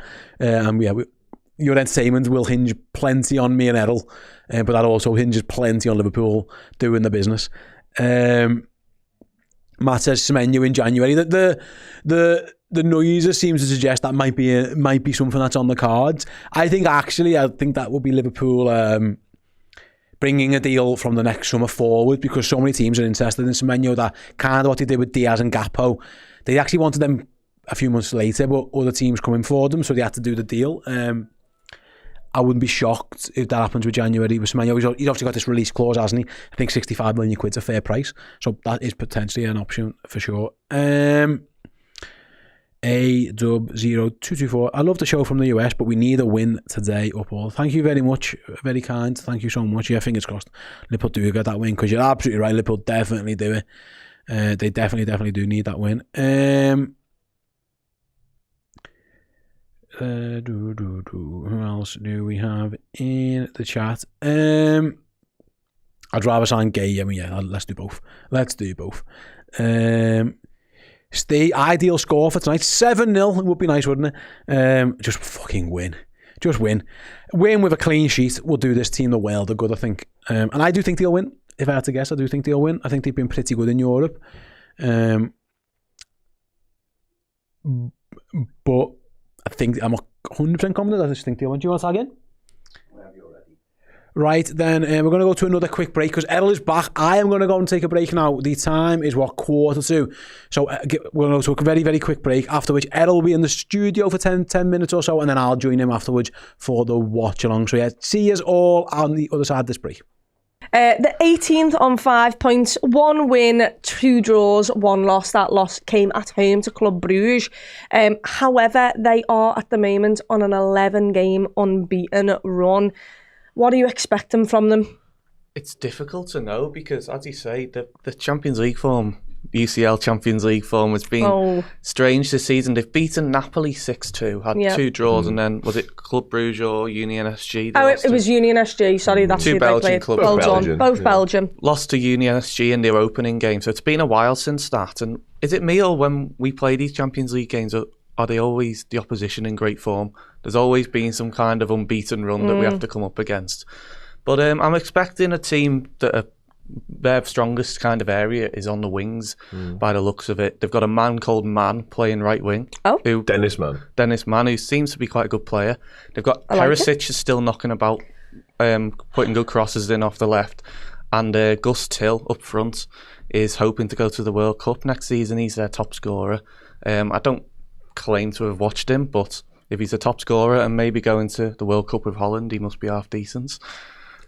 The scrambling around for a striker, Holland, I would say. But having said that, they're top of the VC, he is the top goal scorer. And they've got Ricardo Pepi as well. They've got Pepi, who's been on the bench lately, but I think he's slightly more versatile than Till. Yeah, well, we saw PSV firsthand, didn't we? Less than 12 months ago, wasn't it? These weren't that great for... I'm pretty sure we had Robert centre-half, did we not? We did, we had a much-changed team. In the night, Marvin Nallo came on, Jaden Dan started. McConnell started. McConnell was really good on Ajax. I know Arne Slot spoke glowingly about he's actually obviously in Holland now. He's at Ajax, isn't he? But he's not really getting a look, is he? He struggled. But yeah, by the way, so we'll know, we'll have a decent recent recollection and sort of an opposition analysis on what they're all about. Obviously, they've changed somewhat since then, as have we, dramatically so, I think it's fair to say. But we will, again, have recent experience of what they might have to throw at us. Hello people, yes, welcome back to the Red Men TV. I am Errol. Ste is just having a quick break, as he's just told you, and he'll be back just probably in the next 7 or 8 minutes, just before kick-off. So yeah, I will carry us through, and then of course we are here right throughout the course of the Liverpool versus PSV game at Anfield. And yeah, let me know in the chat, how are you guys feeling? Nervous? I'm seeing some score predictions coming in there. Knocky knock, big up yourself there. He says, Errol lad, what's happening fella? Hope you're keeping well. Yeah, I don't know how you're feeling about tonight's game, but I am still a little bit nervous. Gibbo says, up the Errol, massive. Yeah, man, thank you very much for the support, guys. We do love to see it. Yeah, I hope it is better than the weekend as well. What was this one? It said, hi Errol, welcome back. Appreciate your work and hope it's better than the weekend. If we lose this, what does it mean in the context of the new Champions League format? Well, we're definitely not out of it, but we definitely make the job harder for ourselves. I think we spoke earlier in the show about needing about 15 points. There's still 3 games left to play, so there's still 9 points up for grabs. 2 of those games, of course, are going to be on the road to Marseille and AC Milan, and then we do have a home game against Karabakh. I'm not even going to do them any disrespect right now, while it's not a guarantee, but yeah, Liverpool will then end the table phase of the Champions League this season with a home game. So get a win tonight, takes us to 12 points. Banking on that win against Karabakh FC, that'd give us, 15 points? You're probably there or thereabouts, obviously, depending on other people's results and their performances. And then you're hoping in those 2 away games that you can salvage some level of a result, whether that's a draw or whether you can nick a win. They will be massive in terms of giving Liverpool the chance to get that automatic qualification, because obviously it's the top 8 that qualify and go to the knockouts without having to play a playoff game. So yeah. Dan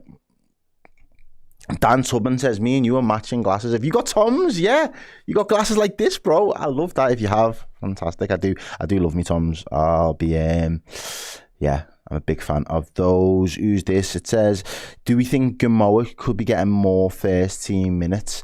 I think I was watching something the other day and someone was saying, like, if he's not a viable option to start, and he's not really somebody that we can kind of rely on in this team. If you're not going to give him those minutes, he's been given a chance to be a part of the first team squad this season, and I'd like to see him getting more minutes. Again, it all depends on the circumstances that we're bringing the kid on, and if, you know, we're kind of expecting him to bail us out of difficult situations, it is a massive ask of him.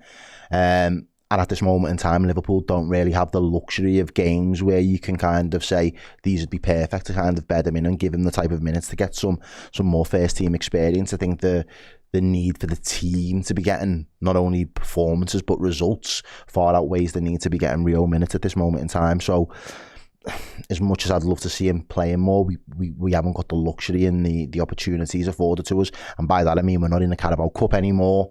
You know, the points in the Champions League are a dead set, so it's not like there are any dead rubber games where you can kind of rest other players and give him an opportunity to showcase what he's about. So at the moment, I think Liverpool need to just be getting the results in, and if Liverpool were getting the results in and in certain competitions, then I think he would be afforded more game time. But at the moment, we're asking a lot of him, so I think seeing him come off the bench at some point is probably the more realistic expectation for where Rio's at the moment, if I'm being honest. Neil Parr says, why on earth is Joe Gomez not playing at centre-back or right-back? Why is Robbo at right-back? Is Slot stupid? Well, I'll answer that in reverse. Slot isn't stupid, per se. Sobbo isn't at right-back either. I think Slot came out in this pre-match talks at pitch side and said it would be Curtis Jones starting there. And in regards to Joe Gomez, I don't think he's fit enough to start a game, because I think it's been said that he's had injections in his knee recently. So in terms of his ability to do a full 90, that might just not be available. He might not just have that in him at the moment. So hopefully that answers your questions. Daniel Harris says, no Haribos. Today there is no Haribos. We are going to absolutely raw dog this stream without any Haribos or sweets, because I haven't had a chance to go down to the shop. I ordered a scran into the studio, so I've just had a big tea. So got a little bit of dessert, and I'll tell you what the dessert is, and then you can let me know your cake or dessert of preference in the chat before Steve comes back in. I went for a carrot cake. So we'll have some carrot cake a little bit later. Hopefully it tastes sweeter when Liverpool get the win tonight, but it's there to comfort me in the event that Liverpool drop another stinker. So yeah, you let me know in the chat what is your favourite dessert of choice if you're going for one. And I'll read a couple of those out. See, Daniel Harris, carrot cake is a classy choice, fella. I do like a good carrot cake. Yeah. Producer says, just see that old scran, it was fucking massive. He is talking about my food, absolutely. Yeah, it was. It was lovely, thank you. Errol Water says a big tiramisu. Shido DWX says carrot cake is S tier. I think, is that like meant to be bad or something? Like, tell me, not good. Jag says, what does Jag says? Black Forest Gatto King Errol. Well, we tried, but yeah. Okay, maybe a bit rich for me, that one. But Retro Unlim says dime cake. I never had one of those. What else? Mark Anthony says some Swiss rolls. We've got NDC. I'm getting hungry again already now. We've got pancakes and ice creams. We've had some banoffee pies in the mix. S tier is peak Errol. Okay. Is better than A tier. Okay, I'll take that. Yeah, I think carrot cake is right up there. It is. A jam donuts in the mix there as well. Space cake to the moon. Yeah, fair enough. Cinnamon muffins.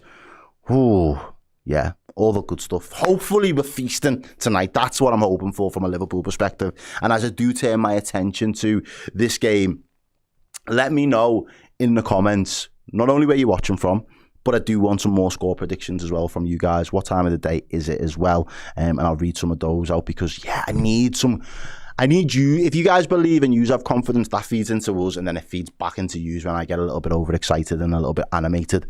Once the tackles start flying in, and hopefully Liverpool start peppering the PSV goal. Yeah, sorry, Red Moon. He says, I'm hungry now. Get yourself some dessert. Or no one put waffles. That's an interesting one. No one put one of those like little fancy waffle places. There seems to be loads of them popping up in Liverpool at the minute, where they do either the waffles or the milkshakes. But yeah, Colin the Caterpillar that's like a birthday cake, that though, isn't it? That's not really like a dessert, unless you just fancy going to the Tesco's and grabbing one for your dessert. Like, Intelligent Alien says, I'm in the gym watching. Hopefully, then, yeah. Hopefully, as I say, your workout isn't kind of derailed by Liverpool's performance. We've got Anxiety there, says it's 4 a.m. 2-0, Hugo and Chiesa, Salah assist on both, and you see that there. That's like proper dedication. That's the middle of the night, staying up to watch this game. That is what Liverpool do to fans all over the world. So yeah, I sincerely hope that your Thursday is a little bit of a chilled one, and you're not up doing school runs and whatever else first thing in the morning. You can get some sleep, but hopefully Liverpool can at least send you to sleep on a high. Got somebody there watching from Craig Garvey, says, come on the Reds, watching from Pacifica, California, somewhere, nearly midday over that side of the world.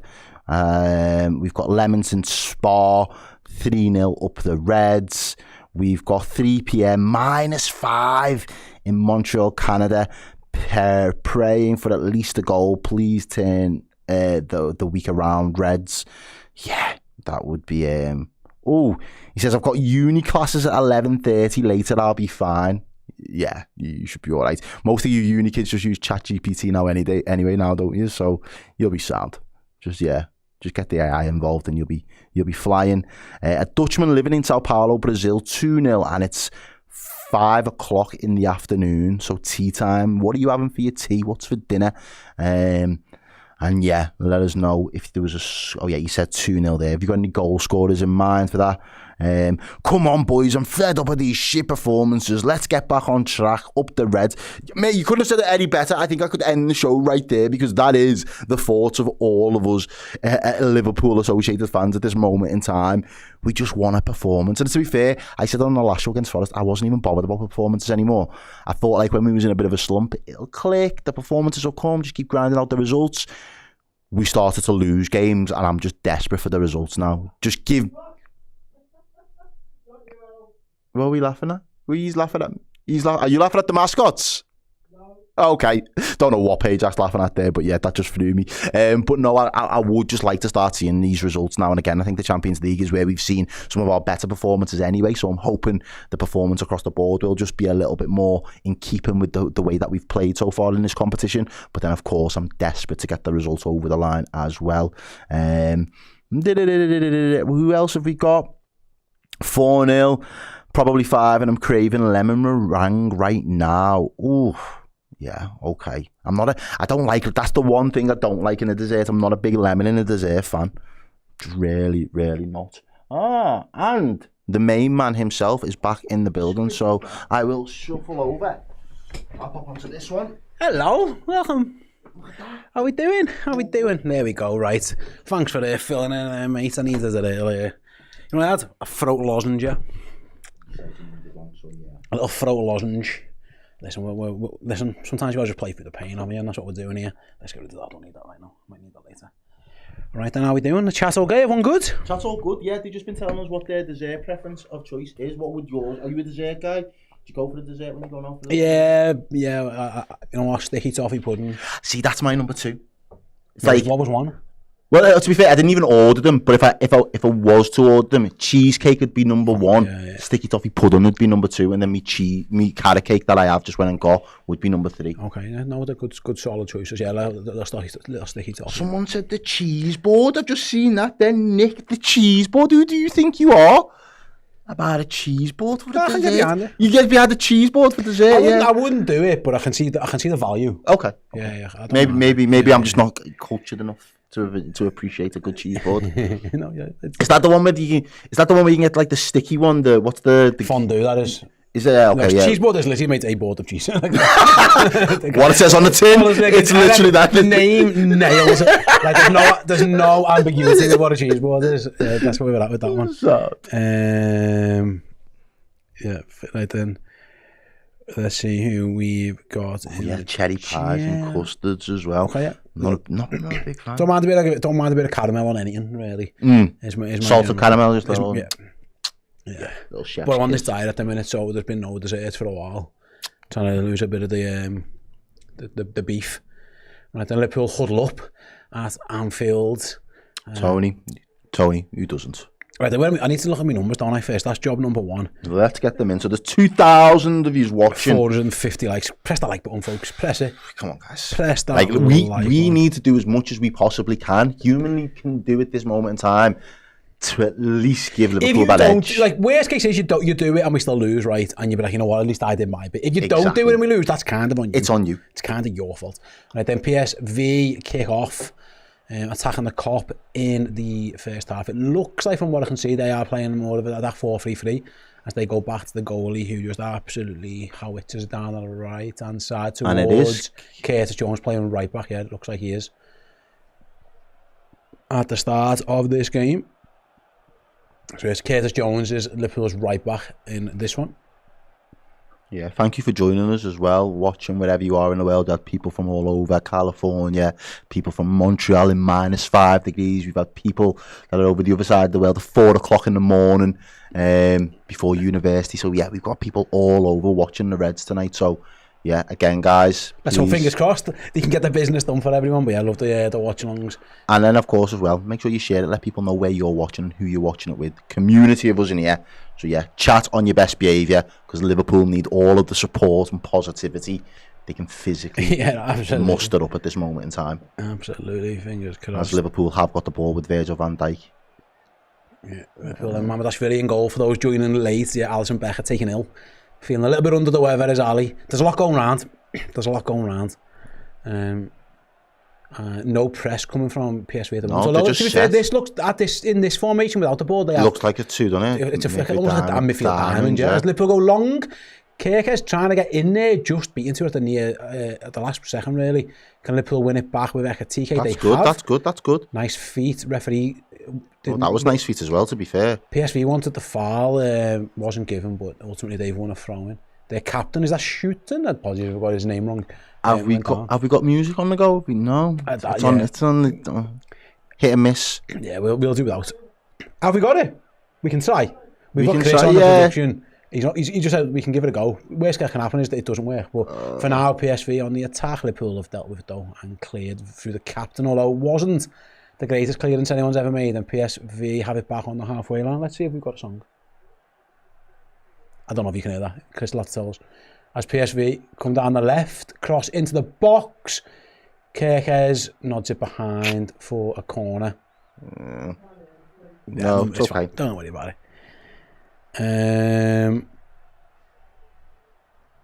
He keeps his eye on it the whole way there, and then it just kind of hits him on the shoulder. Not the most convincing defending, but he gets it out. First corner of the game presents Liverpool with its first problem. How do we now stand up to this set piece?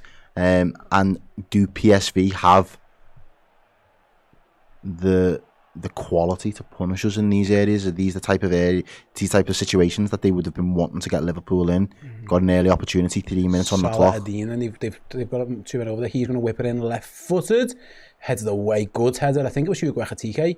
Can Liverpool launch a counter on the edge of the box? Maybe, although Sobo just misses out. They might get another cross back in. No, they've gone back to the start again, have PSV. They didn't go forward in terms of, like, there's been a while since PSV lost, so they'll be feeling high in terms of confidence as they attack down the left again. 2 Liverpool men over there, including Ryan Gravenberch. He goes down. Jones loses out. Not brilliant in the left back position for Liverpool. And Canate's over there on the cover. Not ideal there for Liverpool in that right back position. It was too easy there. Gravenberch went down a bit too softly. And PSV almost threw himself to the floor, yeah. And again, there's another corner there, so Liverpool have got more defending to do. But as you say, yeah, you could see it there, the confidence. They didn't shy away from trying to get back down towards the byline there and trying to deliver another ball into the box. So other side this time, it's going to be another in-swinger. They went left-footed in-swinger from this side. They're going to go right-footed in-swinger from the other side. In it comes. Liverpool get clear again. And a penalty. He's given a penalty? Oh, and there it is. There's where it starts, ladies and gents. I don't know how that's been adjudged. He's seen it straight away. Didn't think twice. He didn't think twice. Virgil, it definitely struck Van Dijk's arm. I think he was saying he was jumping. Let's see what's happened.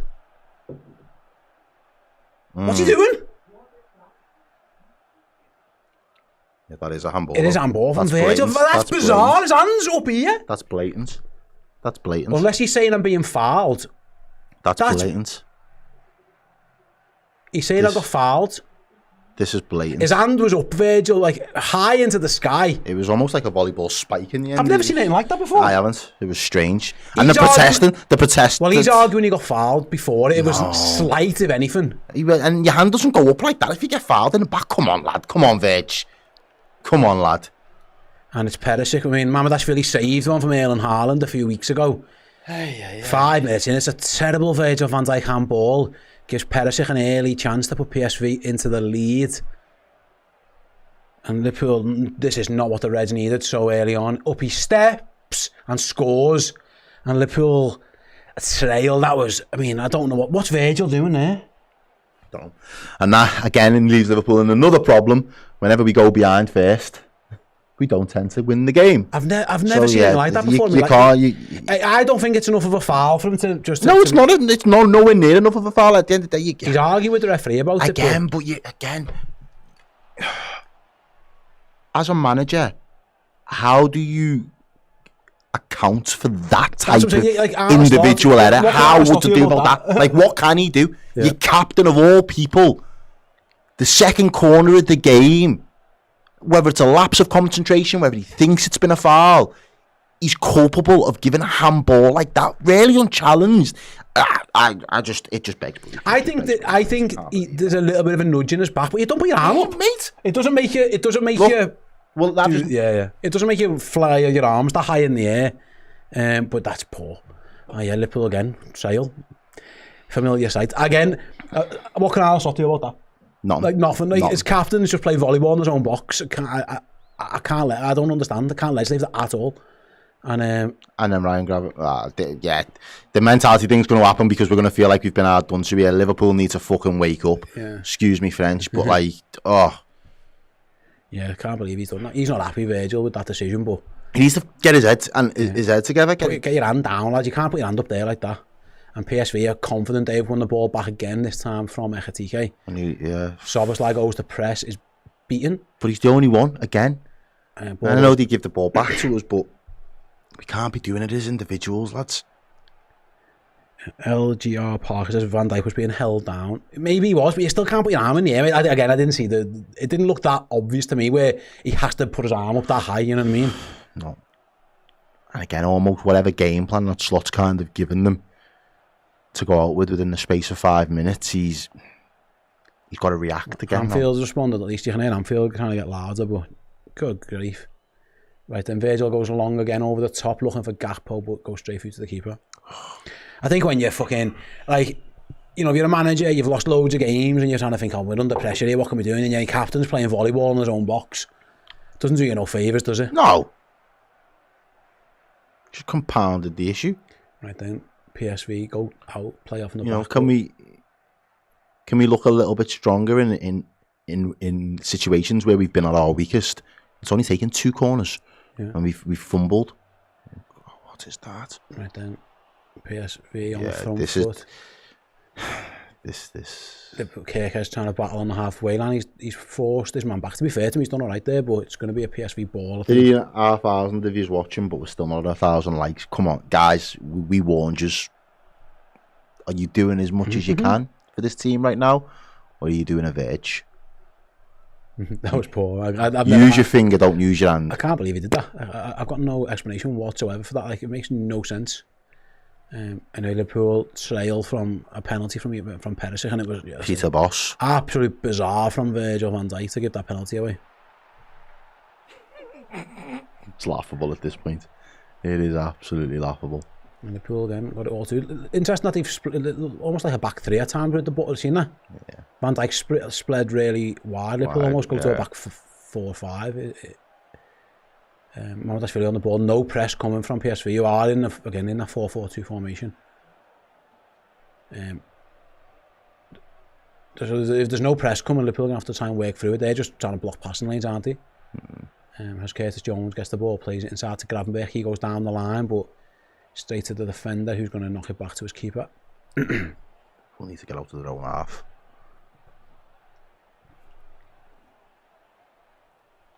Right then. Gakpo, nearly won it back, didn't he? Oh, goal goes back to the keeper though.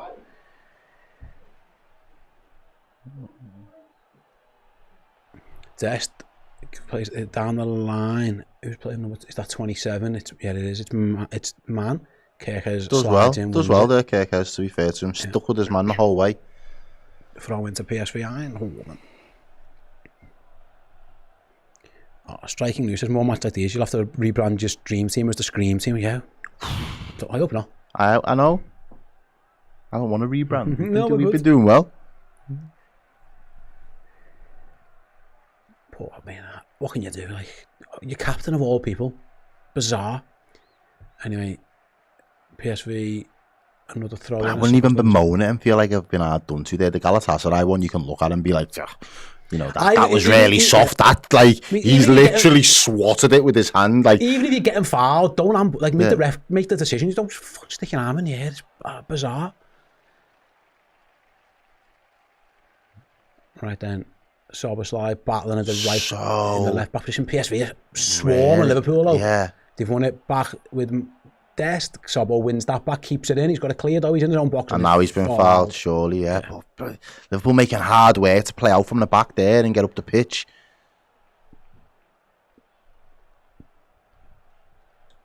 Yeah, out of possession there. PSV working really hard to try and win it back and put Liverpool under pressure. Right then, Sobo dropping deep, trying to get on the ball. Goes sideways to Kanate, back to Soboslai. He needs an angle there.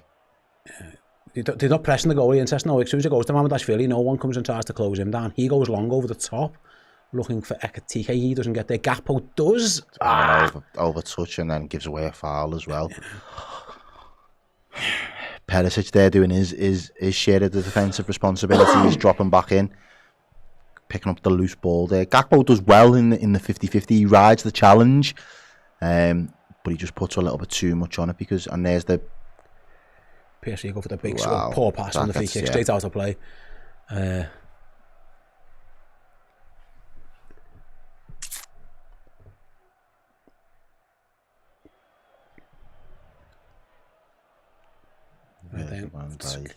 Here's Gravenberch out to Ibu Kanate. There's not many passes. Forward passes, yeah. There's no forward passes at the moment. There's not on. That's the problem. Like, PSV are doing a good job in their shape. Kirkes, that's what they beat his man really well. Keep going. Try and just force something a little bit. Well defended though, to be fair. Kirkes falls over. Is he fouled? Have they given the free kick there? Yeah. Yeah. Yeah. And Liverpool carry on. Interesting shape from him, isn't it? It's very fluid. There it is now, 4-4-2 again. Yeah, it is 4-4. When out of possession, they very much go 4-4-2. Yeah. Trying to block the forwards go very narrow. People have to try and work it on them. It just feels like two banks of four. They look like they've got 12 men. Where's all our players? I can assure you they haven't. You know, good ball by Van Dijk through the lines. That's what you need. McAllister tries to find Ekatike, doesn't get there though. It's the right pass. Better though, yeah. Through the lines at least. Sobo goes to close the goalie down. He kicks it out. Kirkes wins his header. No! Oh, ref! Come on, ref, lad. That's not a foul. It's a fair header. Why is that a foul, lad? No way. That's a fair challenge, that. That wasn't a foul. Both players go up for it. Both players have got their eyes on the ball. No, not a foul for me, that. Just get up above him. Soft. Ooh. Ball goes back to the goalkeeper, kicks it long to the left-hand side, straight out of play. Come on, Liverpool. Curtis going to take a quick throw in. We haven't seen anything really of Liverpool's forward line, have we, on the ball? No. There's an opportunity now, though. Ryan Gravenberch is on the ball. Yeah, Grav changed that. He gives it to Mo Salah. Maybe his first touch, to be honest with you. Jones, Szoboszlai, Liverpool moving the ball quickly, but not really going anywhere. Szoboszlai too much on it. Can't quite get on the end. It was a good idea from Gravenberch. Tried to play in Szoboszlai, but just overhit it.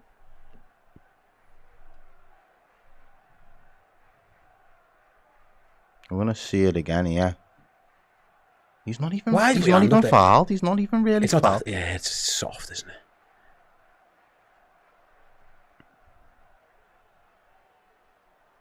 Yeah, there was never a world where they overturn that. Ibu Konate has got some defending to do. His keeper hasn't come. That's better. Really good by Ibu. Ryan Gravenberch. Gravenberch down the line. He's offside now. No, he wasn't. Sobbo onside, plays it down the line, looking for Ekatike. It was a poor ball. Easily cleared. Liverpool haven't got in an attacking sense, just not got going whatsoever.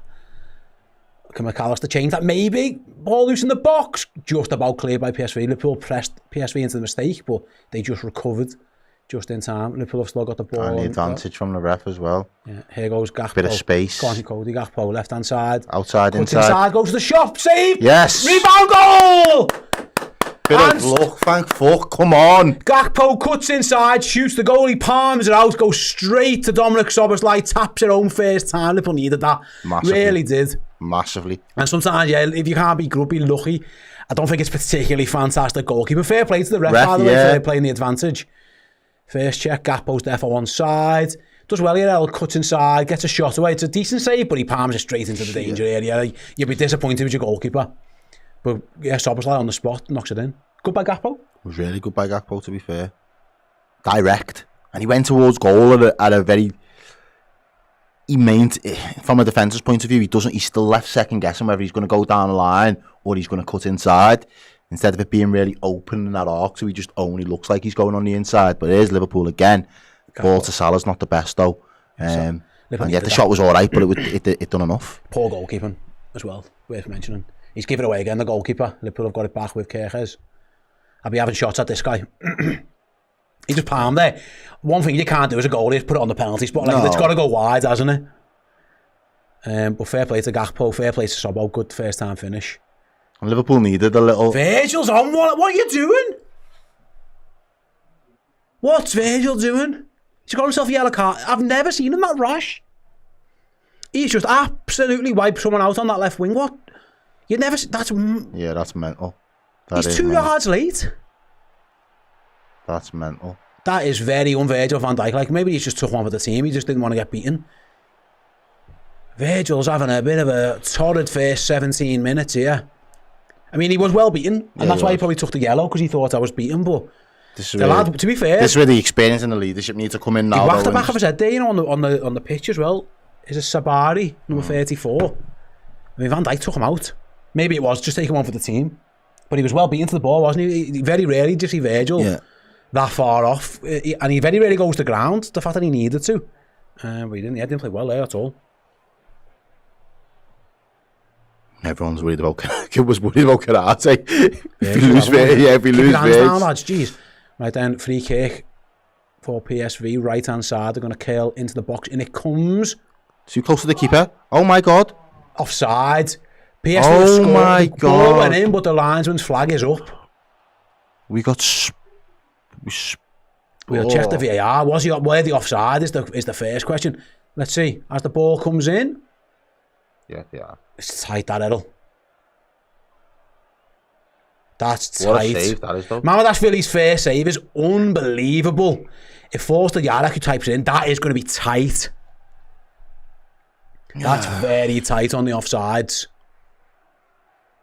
It's off. It is offside. It's Good. off, yeah. I mean, I'd like to see them. What a save originally from Mamadashvili, by the way. Thank God he was offside. I mean, that was close. It was not well defended at all by Liverpool. I mean, maybe the angle did me sold me a dummy, but I was half worried there. But the goal is disallowed. And Liverpool continue. It is 1-1. Here's Szoboszlai. Right hand side, out to Mo Salah. Salah first chance to run at his full back. Goes inside, looking for Jones, just overcooks it. And PSV can break. Liverpool need to be careful. Jones just got to get back now, though. Liverpool have won it back and they'll have a throw in. Yeah, PSV wants the foul, don't think it was. I'd like to see the margins on that offside later. It was a good ball. But it looked like a tap-in for the lad. No, he took 2 bites at the To be fair, it didn't take them long to put the flag up and check it, so maybe it was not as tight as I thought, but we'll see. As Liverpool get the ball to Ekatike into the box. Pass play. One, Ekatike into the box, goes down, penalty! Ref! What are we doing? Referee? How's that not a foul? What are we doing, ref? Fuck me! Oh, come on. That had to be a penalty. There's just wiped my man out. And then Ekatike was cleaned out. He's gliding. That's a penalty. That's a pen. It's a blatant He stands pen. on his foot. It's a blatant pen, no. No one touches the ball. That's a penalty. It's got to be a penalty. Has to be. Has to be a penalty. Yeah, you can't even legislate for shit like that either. That's a. I can't believe that's not being overturned either. No, we're just playing on. Of course, we're just playing on. Good process. Because why would that be a pen? He's just dived. He's just dived, though, hasn't he? He's just dived there. They're saying he ran into him. I don't think so. But where else is he supposed to go when he's running at the that lad angle? stood on his foot, but not given. We're playing on. Wow. Yeah, I'm amazed at that decision. Anyway, not given, and we play on. Ball goes long. Good work as well. Good link up from Ekatike. That's what he does do well. The way that he's prepared to just drop in and just nip the play a little bit. Have to see a replay. I mean, I haven't seen one replay. That doesn't make me think that isn't a penalty. He just stood on his foot. Doesn't win the ball, does he? They're saying he ran into him. I didn't see that. But where else is he supposed to go? Yeah. I'm astounded about that wasn't given, mate. Ball is back with the PSV goalkeeper who just kicks it long. Gakpo's touch is poor. PSV get the ball back. Was it the Galatasaray ref? I don't know. Comments. Time to introduce challenges like there the NFL. Maybe, but I mean, these officials said it wasn't a foul, so what can you do? Even if they challenged, if they are have seen it. Yeah, they're just going to turn around and say no. There's Mo Salah. Right, and that cuts inside. Salah's going to shoot. Let's get under it. No, Mo. That is a no. I have no issue with him taking the shot because I've seen him score that. But miles over the bar. How's this not? Where's the offside for the goal? Told you it was tight. To be fair, it's half a body, isn't it? Yeah. It's more offside than actually I thought. Fair play. I thought it was very, very minor, but it was offside. I'd like to see him replay the penalty more. Can't believe that wasn't given.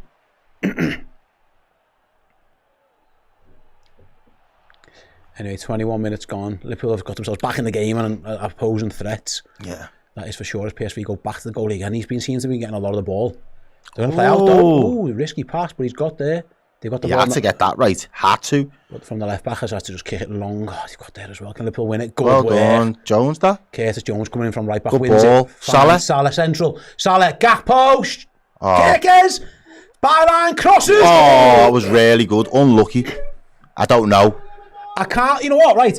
Cody Gakpo never passes. And then he does. On the one he shouldn't, he passes. Kirkes does well, gets to the byline, good defending. Put nearly on goal. I don't think he knew exactly where that was going. Why didn't he just shoot? Gakpo played in Kirkes. I think he should have shot, but Liverpool do have their own corner. There's a lot going on in this game. Yeah, Liverpool 1-1 should have had a penalty as well. But they do have a corner. Right then, Cody Gakpo in swinging corner. In it comes. Heads the way by PSV defender. Only as far as Gravenberch, though he's been forced towards his own half. Someone down. What's happened here? Oh, he's bleeding. He's cut his chin. Oh, it's a bad one as well. An injury to a PSV player, so he's got a cut on his chin. Number 20. What happened? Oh, Van Dijk caught him in what's this? Van Dijk's boot goes flying up. It's a nasty one. Yeah. It's completely accidental by Virgil. He just caught him.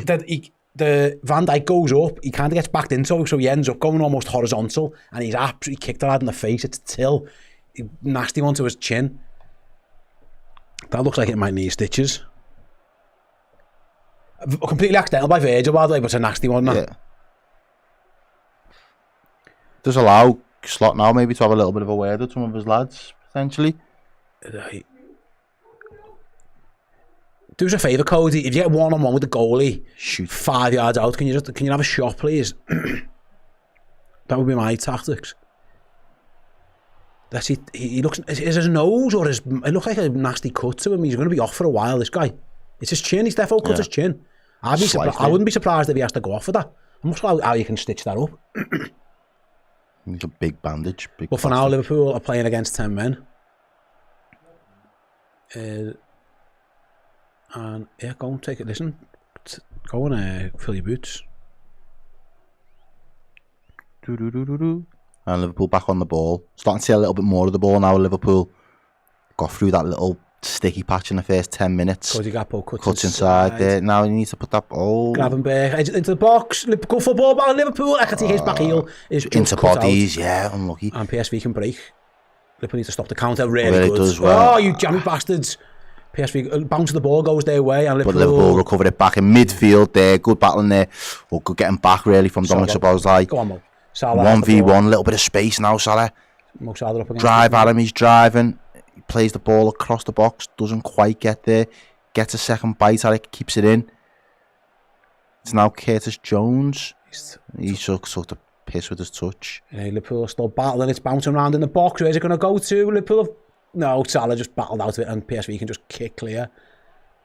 Sustained attacks from Liverpool is good though. It's been all Liverpool for the last 15 minutes or so, hasn't it really, since the goal. There was a bit of a spell where PSV looked like they were all over, but Liverpool have kind of got themselves back to grips. I think the centre forward's back on. So it's a bit of plaster on his chin, job's a good one.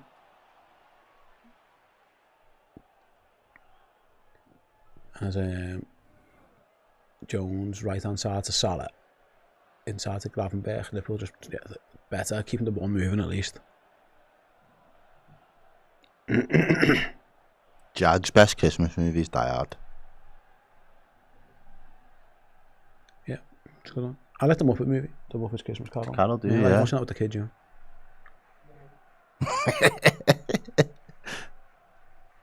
Again, I'll be honest, I'm not a big movies fan, but I don't mind. Bit Home Alone. Yeah, I like Home Alone. Right then, Liverpool on the ball with Ibu Konate in the centre circle. There's definitely a plan here for Liverpool. It's almost becoming a back three at times. Good ball through the lines by McAllister to Szoboszlai. Out to Salah again. Back to Sobo. Get in now. Back to Salah. Doesn't quite get there, but Liverpool might pick up the pieces. They don't. It was a better move though. PSV just about defended well. Don't foul him. Well done there, Hugo there. They can't get out of them in the PSV. They've just absolutely wellied that out of play. I think Liverpool continue to sustain attacks, which is a positive. You know, they've kind of boxed PSV in here a bit, but no, Yeah, they can't really get out for a good few minutes. Okay, Perisic scored in the first 5 minutes, and then Dominic Szoboszlai. It's a strange penalty. Like you can see they're just playing on ball, volleyball in their own box basically. Gakpo again on this left hand side. Plays it in. Nice ball. Well done. Oh, chance here for Liverpool. It's Cody Gakpo into the box. Cuts side. What's he doing? He doesn't make up his mind. Just lost his fun. I think he tried to cut inside and missed the ball, and PSV cleared. No, Szoboszlai couldn't sort his feet out, could he? No, not quick enough. And now PSV looks to counter. Gravenberch stops it. Well. Good tackle. Good interception, innit? Yeah. And then Liverpool again. McAllister drives forward. You do look Gakpo in better, again. yeah. Come on, Gakpo. Gakpo across goal. Salah, yes. Oh, wow, great defending. Really, really it good. looked like it was going to be a tap-in, but Salah the other Salah stopped the Salah. And now the Anfield crowd is really up for it because Liverpool, you can sense, as you said before, wave after wave, sustaining the attacks. Liverpool again, suffocating PSV at this point, I think it's probably fair to say. Yeah, they're on top now. Liverpool could do the second. It was good by McAllister and good by Gakpo. And to be fair, it was good, well defended at the back post. Liverpool didn't do a lot wrong with that move. Gakpo left foot across. Doesn't he often do that either? No, I'd like maybe to took them by surprise. I think he just seen the opportunity and just went with it. Yeah, it was good defender at the back stick though. Here's Maka going to dink it forward. Nah, too much on that. Way too Straight much out to on play. that. Yeah. For Gakpo did well over there with the cross. The first time he fell over in the box, his left foot across was really good. Salah thinks he's got a tap in, but out of nowhere, the other Salah just gets a foot in because Mo Salah nearly makes first contact. See, but the defender does well. He almost stops it with his arse. Just does enough. But Gakpo causing a menace. A lot of Liverpool's best attacks have come from Gakpo. The goal came from there. He had another chance before, and then he has that cross as well. So Liverpool's better attacks are coming Left hand side from Gakpo at this moment in time. As we had 29 minutes gone at Anfield, 1-1. Plenty of time. It's been better for Liverpool in the last 15 minutes or so. And they're getting the ball back again, winning it up. But they keep winning up the pitch, don't they? Which is helping them a lot.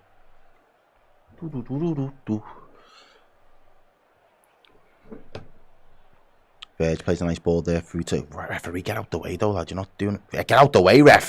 Twice, but McAllister does well to skin the ref. And he's fuming because he's like, ref, what are you doing? Well, he wants the foul. Yeah, he wants the foul as well. I'm not sure that was. I think the ref feels bad. I think the ref felt bad for getting in Macca's way, so he just give us a foul. I'm not sure it was a free kick, but we'll take it. Right then. Yeah, more comments in the chat there saying it was a Stonewall Pele. Yeah. Let's push it out the penalty. I was shocked that there wasn't a serious VAR review there. Was that after the goal? Yeah, that was afterwards. It should have been 2-1, yeah.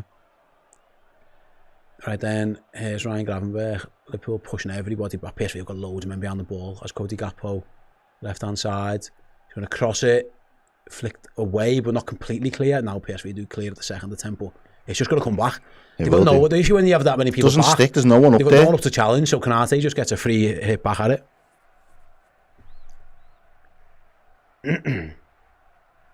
The response to going behind was good though. It was much better from Liverpool than what we've seen. Well, they started playing through the lines, which is ideal. They're getting the midfielders on the ball more. It's a bit more of a, those cutting passes.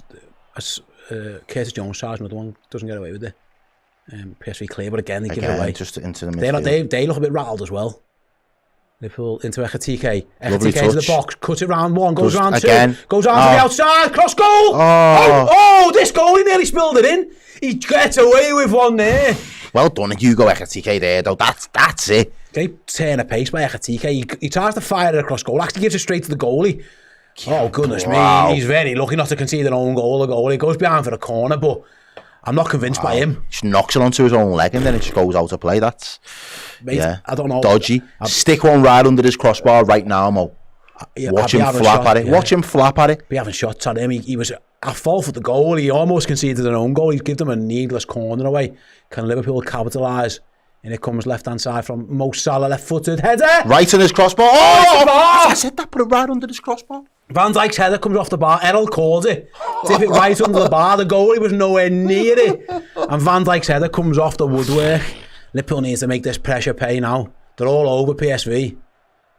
Goalie wasn't even nowhere near that one, Errol. He was, considering it went 2 yards from him, he was nowhere near it. And Van Dijk's header just cannons off the bar. And Liverpool have got the ball back. It's left-hand side, Gakpo again. Drops inside. Oh, that's a better ball. Oh. Sobo's dummy, 1-2 with Ekitike. Back to Liverpool playing some good stuff here. As Kirkes crosses. Cleared only as far as Macca. Sobo now. Van Dijk, it's all Liverpool. This is better. Much better. Much, much better. But can they make it pay? Can they make it count? Anfield feels the momentum has definitely gone Liverpool's way. So... good ball again. Sobo edge of the box now from Gravenberch. So Bosley takes a poor touch. Just a heavy touch. I think he was trying to set himself up to shoot. Yeah, I think he was. And then as he cut it back across the right, he just took a heavy touch. Salah's corner was good. Don't really often see Mo taking corners. He did one the other weekend. Who did he set up? It's a good one. And it was an assist. There he is again, by the way. Right hand side by the corner flag. Salah against Salah.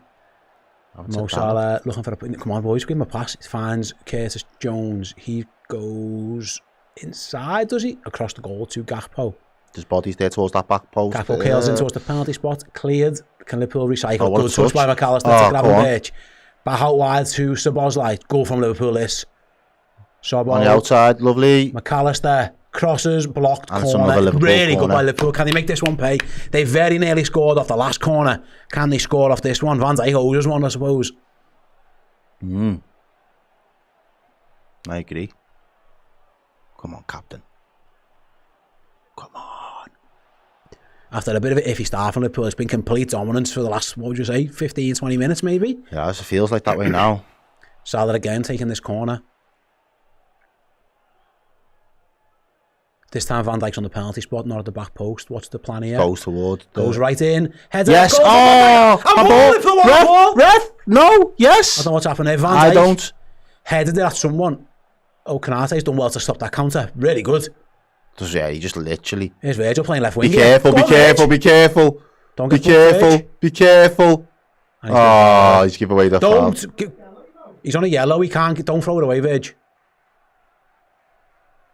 He's not happy with this referee, Van Dijk. No, he's not. That was just a shoulder barge, that. Feels like everything's going against him, doesn't he? Let's see off the corner. Nah, it's not a penalty. No, Van Dijk nods into the lad's back more than anything.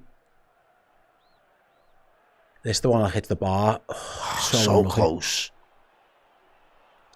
That wasn't a foul, by the way. Virgil just knocked that out. He was too strong for him. Virgil needs to keep his cool though. He is on a yellow card. I thought he was going to scream at the referee. He has to don't get sent off, Virgil. That's what I said before, the experience, and he's just gone over there. Leaned into, yeah. Foul given against the defender as by me, by the way, equalised against Arsenal. Love that. As Liverpool look for Salah, right hand side, wins it. Come on, Reds, make this pay. It's been much better. Let's get our noses in front before half time. I was disappointed about how Liverpool responded to adversity at the weekend. They've responded really well today. As Gravenberch spins, plays it down the line, looking for Jones. It falls to Ekatike. Come on, lad. Ekatike shot. Yes, oh, it's a good save. Fair play to the goal. He's done well there. And he parries it away from the pen spot this time. Yeah, he gets he's learned his lesson. Ekatike goes and gets it back though. I don't know how he managed to find a shot from nowhere there, did Ekatike? But I like that. Yeah. It's proper striker business, man. Here's McAllister edge of the box. What's changed? But he gets involved. He's up the tempo. He gets involved more. Here's Liverpool again with Kirkers. Gets a cross. Oh, not a bad cross either. Chested. Oh, Ekatike went for the spectacular, but just didn't quite get it. He's involved, the big fella, isn't he? He loves to get involved, man. To be fair to the goalkeeper, he's had a ropey half an hour or so, but he makes that a was really his best save. stop, yeah. Talk us through it out. There he goes. And it just bobbles up in front of him. He almost just snatches at it a little bit, but he keeps it on target. He keeps it low. He fires it. And the keeper gets a really strong hand to it. Considering the one that he parried out was a bit easier. Yeah, he done really well with that You one. could see that one a lot more, do you know what I mean? That came through the bodies. Yeah. But keeper's a... Wow. Mbappe with a 6.5 minute hat-trick. Woo! Crazy.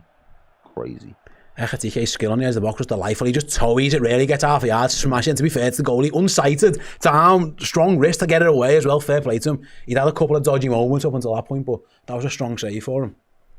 But keep going back to what you say, just keep testing him.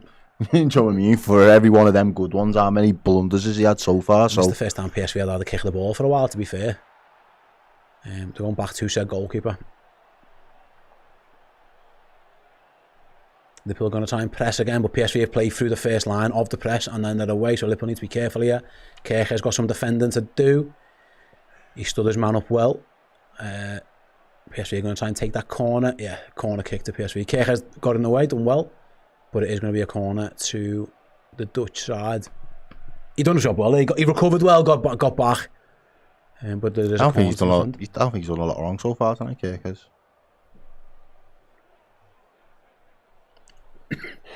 Okay. Yeah, so as we were just discussing about Ekatike's involvement there, Pajak's just put he's had 19 touches so far. Isaac had 12 and 67 minutes against Forest. Yeah. And he's already done that in 35 minutes already. So involved, yeah. As the corner comes in, Liverpool clear near post, but only as far as the edge of the box, so got a seconds to clear. Be careful, boys. Second cross is going to come back in. Just guess. Just goes to show, obviously, the work rate. Oh, brilliant. Szoboszlai blocks that cross, and it's a throw into PSV. Also, I think they're looking for him more as well. It's worth, you know what I mean? Like, it's a bit of both. Liverpool have sustained attacks, which has helped them. Come the Dutch side now, though, down the right-hand side from the throw, and they cut it back across goal! Oh, good defender at the back post by Gravenberch. And gets a free kick as well. Wow. Excellent cover at the back post. It was the lad with the cut face. Gill, is it? Till rather. Good defender at the back post, because Curtis Jones had gone to block the initial cross. So Gravenberch filled in. And not only did he block it, he won the free kick as well. Really good defending. Yeah, Yusuf, I wasn't happy. It happened. It happened. You're saying, I've been getting it from all the other rival fans at the minute. Yeah, I was on Potts' 12-man show on his channel the other night. That's why I don't do that. I would have never gone there. Not for all the fucking tea in China, I promise.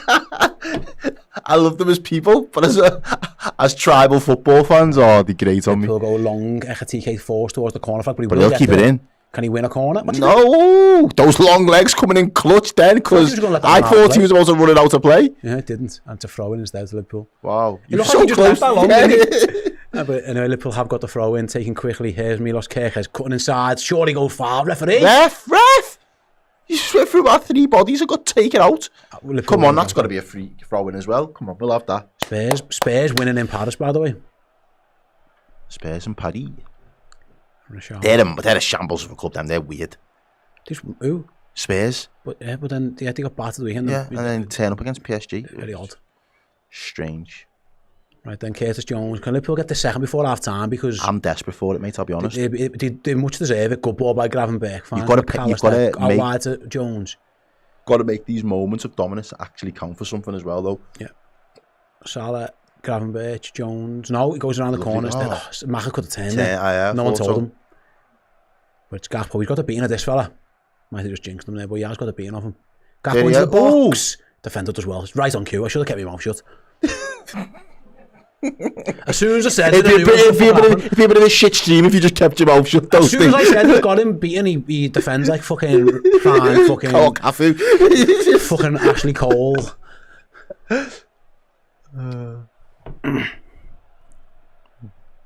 Number 8 at right back's mad, isn't it? But I should have kept my mouth shut. It is a goal kick.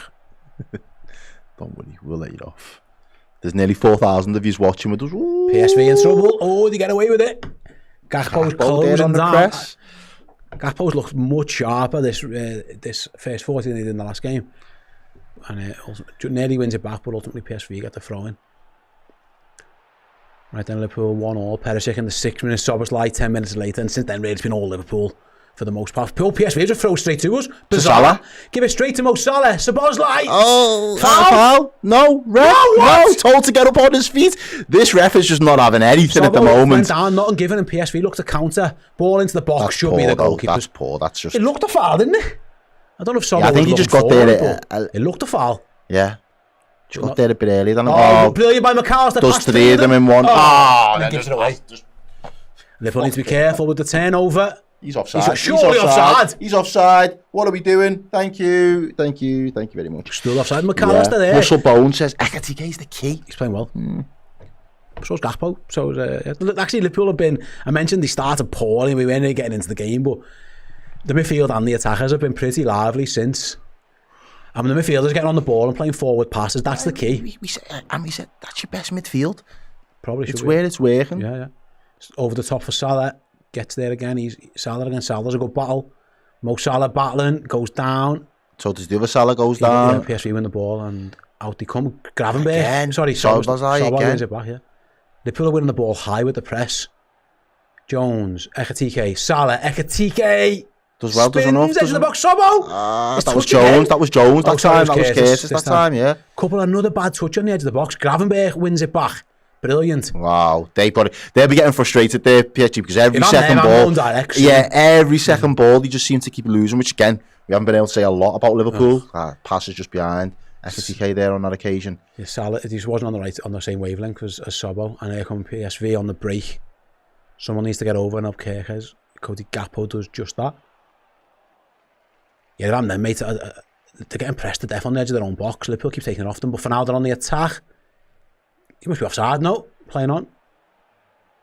Cross comes in, Jones should clear, get a foot to it, now clears. Well done. Gravenberch just plays it into the bodies. And McAllister forced the header, but it's not miles away, and PSV can maybe go again. Come on. They look comfortable on the ball in these areas, don't they? They look much better down here. I don't trust them from their point of view by their own box, but when they get around our box, they do look neat and tidy.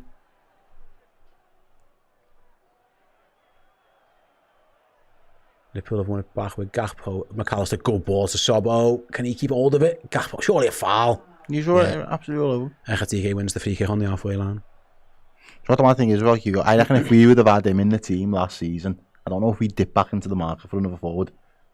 I think the way that he suits our style of play, I think Slot would have been like, yeah, I can definitely work with you.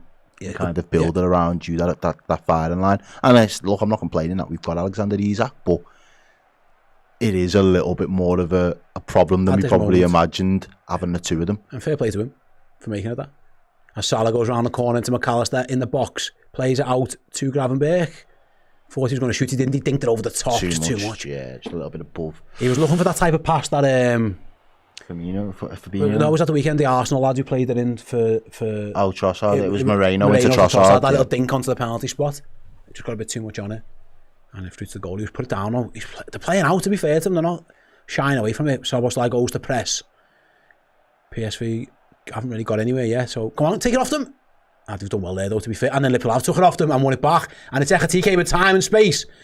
Ekatike cuts inside, goes the other way. Where's he going? Shoots! Deflection! You have to Took pass it. everything out of it. I think he should have passed it. I think he should have. But again, I'm not going to be mad that my striker's trying to work an angle to try and get a shot off in front of goal. He worked the angle well. He should have passed it at the end of it. But again, it was Liverpool's press for the error from PSV. And they've won it back again with Jones. Gravenberch's foul, but referee plays the advantage. We got the advantage last time and Go, Liverpool go, go. scored. Kirk, Can we get the advantage again and score another goal before half time? Can Liverpool now? Go on. With Gakpo. Oh, good ball. Lovely. Gakpo to the byline. Why is he not going to get there? Ooh. Good little tuck around the corner from Kirk. Fair play to the goal. He was alive again. Good little 1-2.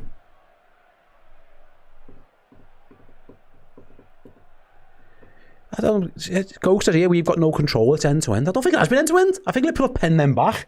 They've had the odd little break. They haven't really done any. Our goalie's done had to not make a save. I disagree with that. Liverpool keep taking the ball off these in their own half.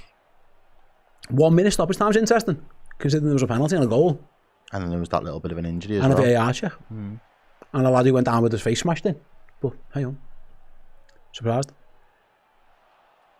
PSV go long. He just kicked it straight back to the Reds.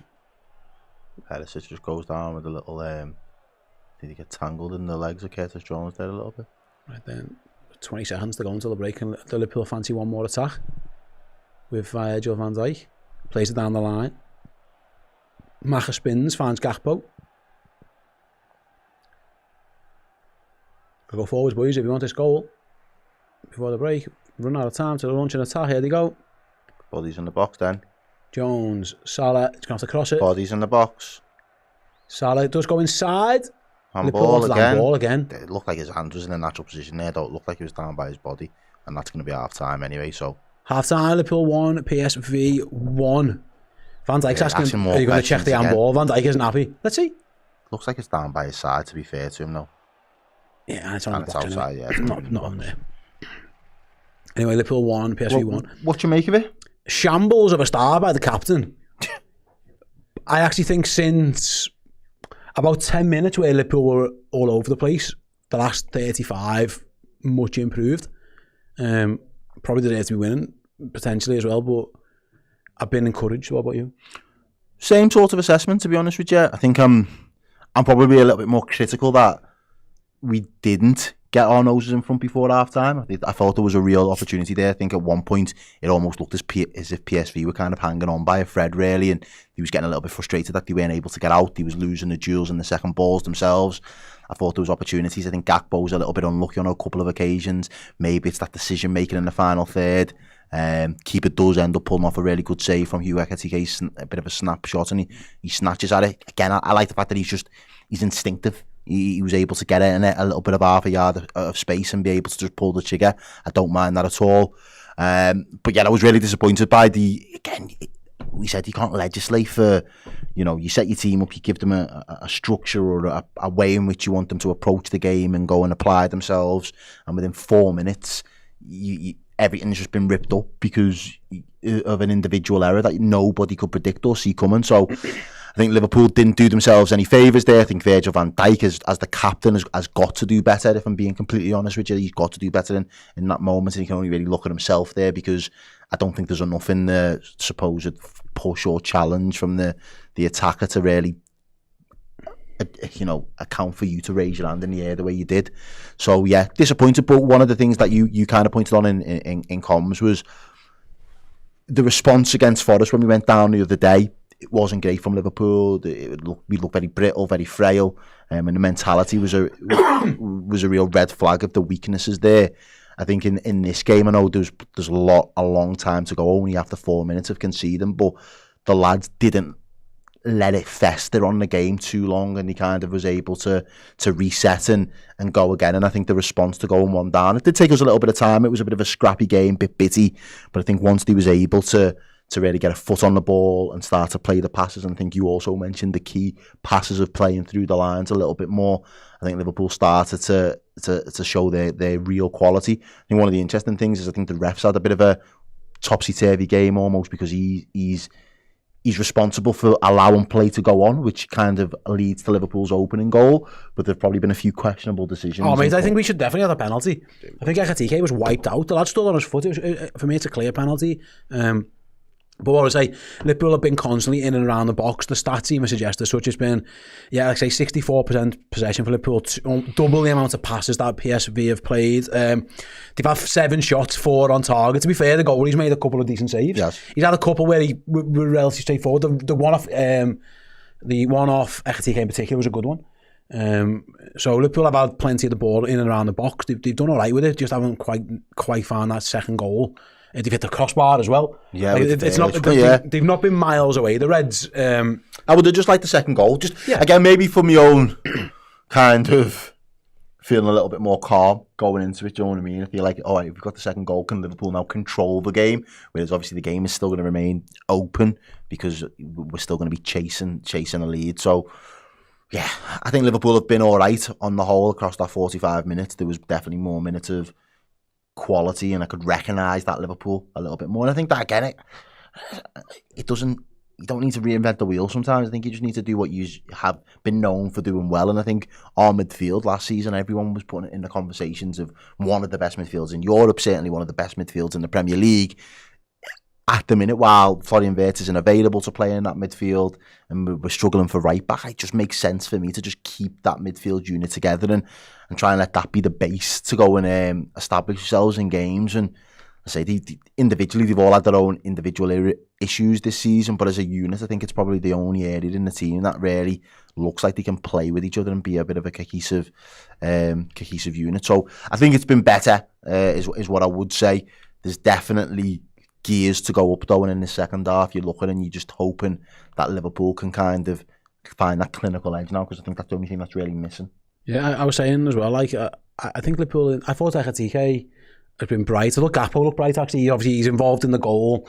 He has a really good cross to Mo Salah. That, to be fair, is well defended at the back post. He had a couple of bright moments. Gakpo again. There was one moment where I thought he should have shot and he passed it to Ekitike, to Kerkez. Which he very rarely does. Well, usually if anything, Left that to be the dummy. Just let Kerkez be the dummy there.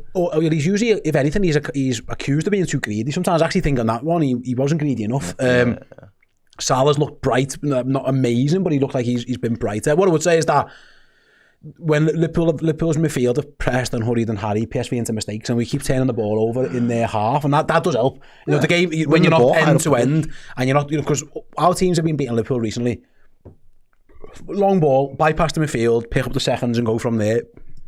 And PSV haven't done that. They've tried to play through because they've had everyone back. They can't really do that. So Liverpool have actually done well to quite pen them in. But like you say, you would like the second goal, but again, you know, a header off the bar, a good save from the goalie. There's definitely been chances. Yeah, I wouldn't say Liverpool have been like poor in front of goal. No, Salah's shot over the bar. Salah ballooned one over the bar. Again, I think Salah's been okay. I don't think he's been anything more than just average, if I'm being honest with you. Staple in the eye says Gakpo's been poor. I haven't seen that. I think he's been quite good. Without Gakpo's input, we don't have a goal. I just think in general he's played. Well, no, to be in general, but to be specific in terms of if you just want to go off output, if it's not for his involvement, we don't get a goal in this game, and Liverpool go in at half time 1-0 down. So we can agree to disagree. It's fine. Yeah. We don't always have to agree with each other. But I'm just looking at some of the stats. Yeah, they have all Liverpool in terms of the momentum charts, in terms of the ratings. Yeah, Gakpo's up there with Liverpool's better players, really. Yeah, I would have expected to see that as well. Yeah, like I say, he's done all right. He's created chances. Only give the ball away a couple of times. Had the shot that forced the goal. I think he's been decent. I thought the weekend he was poor, but I think today he's been pretty good. To be honest with you, I would disagree with that statement. To be honest with you, but. No, not necessarily, Nigel. I think there's still areas. It was a howler from Virgil van Dijk. I wouldn't say it's been all positive.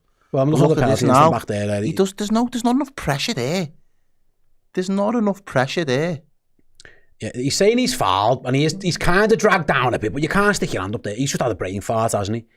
He's almost tried to catch the ball for some reason. I don't know what he's done. He's saying I was fouled, but it wasn't given. Yeah, I wouldn't have. Yeah. I had to question the ref's integrity if he'd have turned that over. That was a pen. Yeah. I thought Liverpool I thought there was a few minutes after the goal where we looked a little bit shaky, and I was like, oh, this is going to be a tough night. But then they actually responded quite well, regrouped, got the goal back. Like I say, the goalkeeper doesn't exactly cover himself in glory for it. I'm just looking at here's There's Gakpo now and his involvement. Cuts inside, gets a good shot. Good feet. Yeah, it wasn't great save, was it, about the goalie? Sobo on hand to tap it in. Holds the line well. This is what I'm talking about, this right back. I think Gakpo's got him. He sends him, he ends up on the floor, twists and turns him, doesn't he? Yeah, I think Kirkus has had a good game as well. I think that's what's interesting, mate? We've seen more of him in an attacking sense. It feels like Jones has been asked to stay a little bit more, or and even Gravenberch and Liverpool have unleashed Kirkus more. I don't mind. That's what he's good at. He's a better attacker than he's a defender. He wasn't brought in because he's like Ashley Cole, is he? You know, I mean, he's not like a wonderful centre half. Kirkus' best moments come going forwards. And it's been interesting to see him and Gakpo linking up more, because there were times when they make these runs and Gakpo never passed to him. They've definitely had a bit of a link up on that side. Again, Liverpool haven't been unbelievable, like I say, but they've certainly been the better team, and I think if this carries on, Liverpool should win this game comfortably. Because it carries on in this fashion. But yeah, they've got to make sure they definitely go out and do that. Right then, before we go for a break, let me check my numbers. I haven't checked the numbers for a while. Are doing all right. We did hit the K. We did hit the 1K. 3,500 that currently watching, 1,200 likes. I don't mind that. Let's try and boost that a little bit. Right then, just over 5.5 minutes to go until the start of the second half. So do stick with us. Me and Errol are going to go for a quick break. So enjoy these messages, or take your own breaks. You know, whatever you've got to do. You've got a couple of minutes to go and do that, and we'll be back with the second half of Liverpool versus PSV after these quick messages. See you in a sec.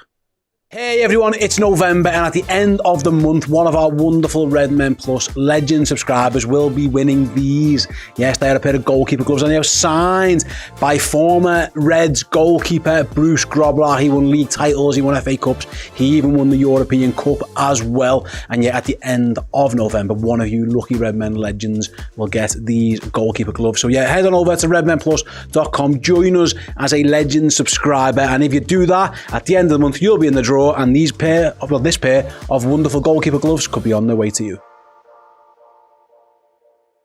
Hey everyone, I'm very proud to announce that after 17 years, my very first novel is here. The Eternal Flame, Yes the Boy, is available to pre-order right now on www.machpublishing.com. It is completely and utterly unlike anything that I've done on my 15 and a half years here on Red Men TV. It is a superhero story. It is a book about a boy who mysteriously trades lives with a forgotten World War II superhero, the Eternal Flame. It is also about a young girl, Anna Harrison, who finds herself in the present day pulled into an 80-year-old conspiracy theory to steal the power of the flame for nefarious purposes. It is a World War II action blockbuster. It is a bit of a teen comedy as well. It is very much inspired by the likes of Buffy the Vampire Slayer and Smallville and the MCU and Back to the Future and all of those greats that so many of us grew up on and absolutely adore, and yet distilled into this, my first ever work of fiction. It is completely outside of my wheelhouse, so I appreciate if it's not your bag, but if you were into all those things that I mentioned, I really think you will enjoy this. So yeah, please do give it a punt. It is on pre-order right now on Mage Publishing. There is a discount there as well. I just want people to read it and hopefully really, really enjoy it as much as I have over the last 17 years making it. Yeah, it is out now. The Eternal Flame, Yes the Boy, magepublishing.com. Nice one.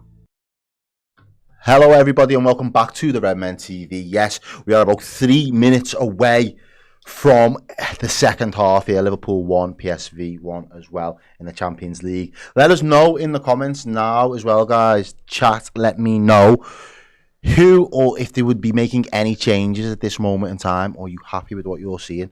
Do you think we need to draw to the bench for extra firepower, or should we stick with the same team going into the second half? Would you be making any changes, Steve? No, I'm quite happy with how Liverpool play, to be honest with you, mate. I don't see at this moment in time anything massive to change. At some point that he can go to his bench, but why would you change this at this moment in time? I think it's been all right. I'd like us to say it hasn't been perfect. I mean, the only one who could, you could take the captain off if you want. Yeah, someone said that in the chat there. Hefe Peep says, take VVD out. Yeah, Benjamin does say, he just needs to calm down. Nardo says, Errol, can we change this season and how do I fast forward? I don't know if we can change this season. I think it is what it is. And there's definitely no fast forward. Have you seen that film Click with Adam Sandler? It'd be brilliant to do that, to just fast forward. But he ends up like ruining his life, though, doesn't he? He does, yeah, but just use it just so I could see that everything's going to work itself out, and then just reverse back. I'd be up for that. Steve's mic is so low. Do you think? Don't know. Hello. Mic check. Let us know if you can hear Steve. Guys. Chris is sorting it. I'm sure it'll all be fine. Yeah. It's fine. There we go. Don't worry about it. Anxiety says, I hope that Chiesa comes in the 60th minute. He's still awake. This is the lad that's on, literally was up at 4 a.m. to watch these. And then by like, 4:05, we was 1-0 down. I was really worried for you at that point, thinking, I feel sorry for this kid. He's got uni in the morning. But yeah, fingers crossed. True commitment to the cause. But this is what Liverpool does. Like, genuinely, people will follow them at any time of the day around the world. Yeah, we've got to do better. See, man, Steve wins the last order of the Christmas jumpers to North Ireland. I think that will. I'm guessing Northern Ireland / classes EU, so I'm guessing it's the end of this month. I'm not sure how that works. I'll get Chris. Chris, yeah. When would we stop delivering jumpers to Northern Ireland? 28th November. 28th. There you go. Yeah, it's 28th of November, so you got 2 days. Oh, Arsenal scored a set-piece goal. Shocker. But then this buying goal is meant to be lovely, apparently. I mean, yeah. Oh, I don't really know. I don't know about wow. Maybe it's the ball over the top. I'm not sure. Oh, 1-1. PSG v Tottenham was 1-1 as well. Richarlison scored. That kit's awful by Tottenham. Yeah, does it look like a highlighter?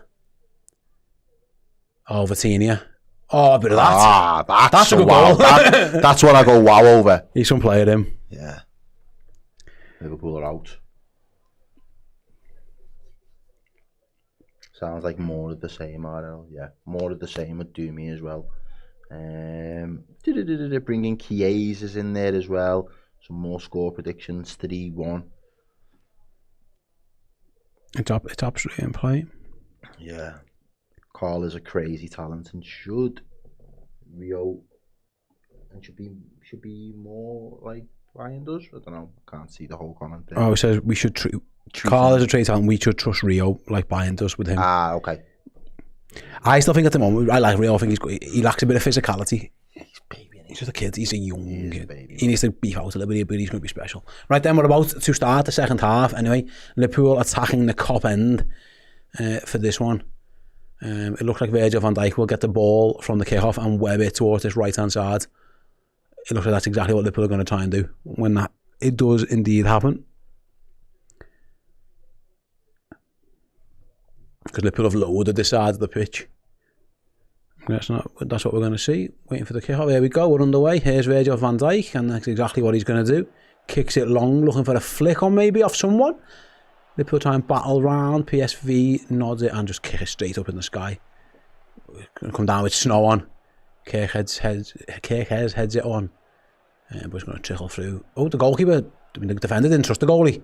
Cleared it himself. Didn't really need to. And there's Kirkhead again, flying into the header. Yeah, Liverpool have won it back. Can he get it on the floor though with Szoboszlai? Good pass out wide to find Curtis Jones. Liverpool on the attack. Early doors. Yeah.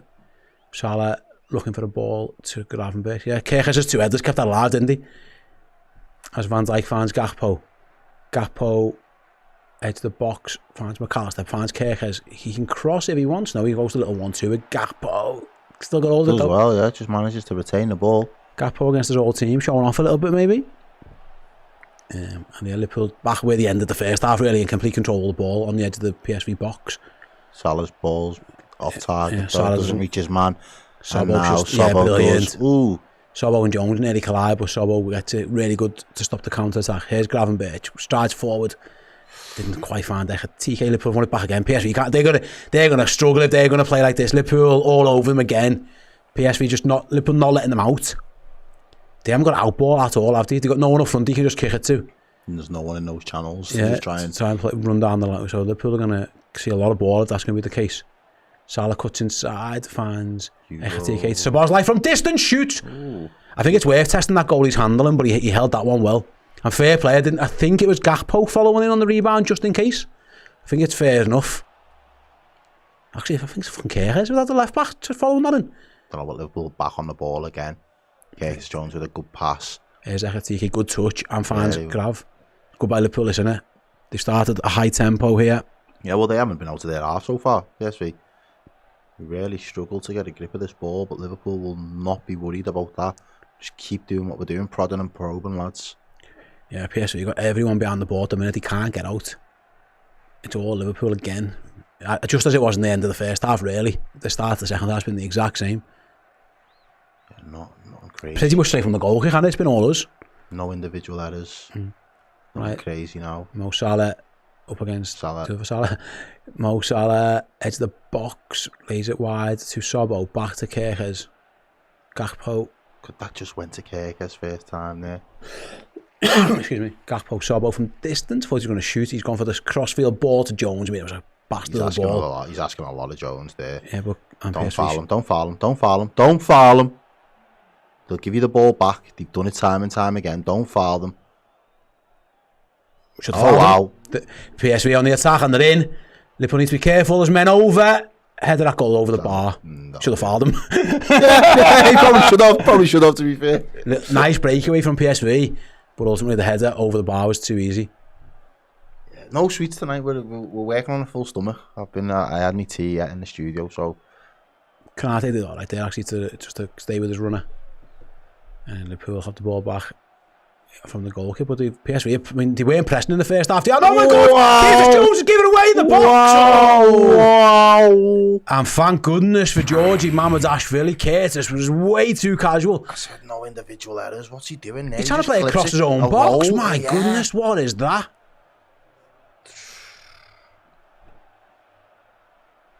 I don't know why he's smiling for like that, and Ibu looking at each other like Tweedledee and Tweedledum, boys. That's not a good look. Curtis had a stinker there, and his goalkeeper bailed him out. He was trying to play a crossfield ball across his own box, just give it straight to the man. PSV have a corner, they've gone short this time. Worked it to the edge of the box, looking for a crossing angle maybe. In it comes now, blocked by Jones. He makes up for his mistake, fair enough. It was maybe Liverpool were caught out because PSV never pressed once, and all of a sudden the press was on, and it kind of panicked Liverpool a little bit. They just stuck it on us. And Liverpool still got a little bit of defending to do. He cuts inside. Yeah, trying to work an angle down the left. They've got 4 men over here, haven't they? Well, they've gone backwards now. All's well that ends well. Got away with it. Here come the Dutch side down there, right. Ball round the corner. Van Dijk should get there first and does. Be careful. That'll do you. Wins a throw in as well. Fair enough. That'll do you. Sabari it was. He was deemed to have must have got the final touch on that one. Rumours have it. Vert is out. I hope that is just the bad rumour. I don't think I could live with that. Right then.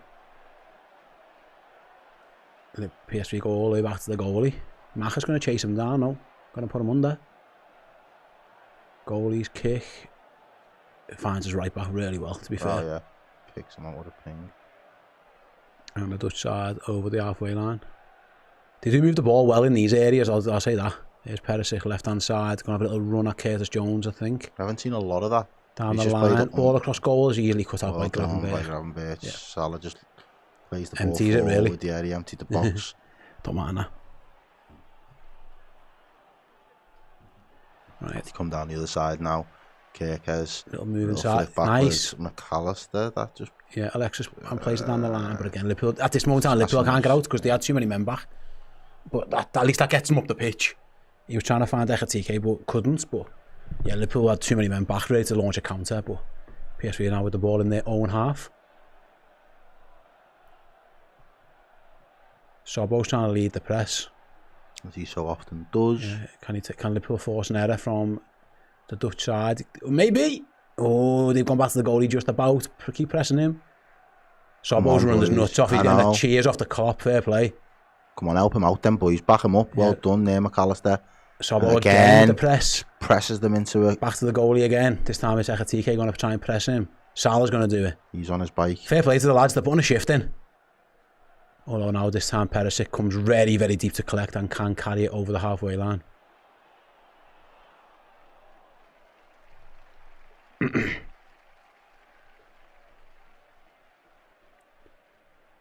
Right then, PSV out wide to the left hand side. Space over here. Be careful, boys. Down the line. Kanate's got some defending too and does really well. Yeah, nice. We'll take that. We will take that.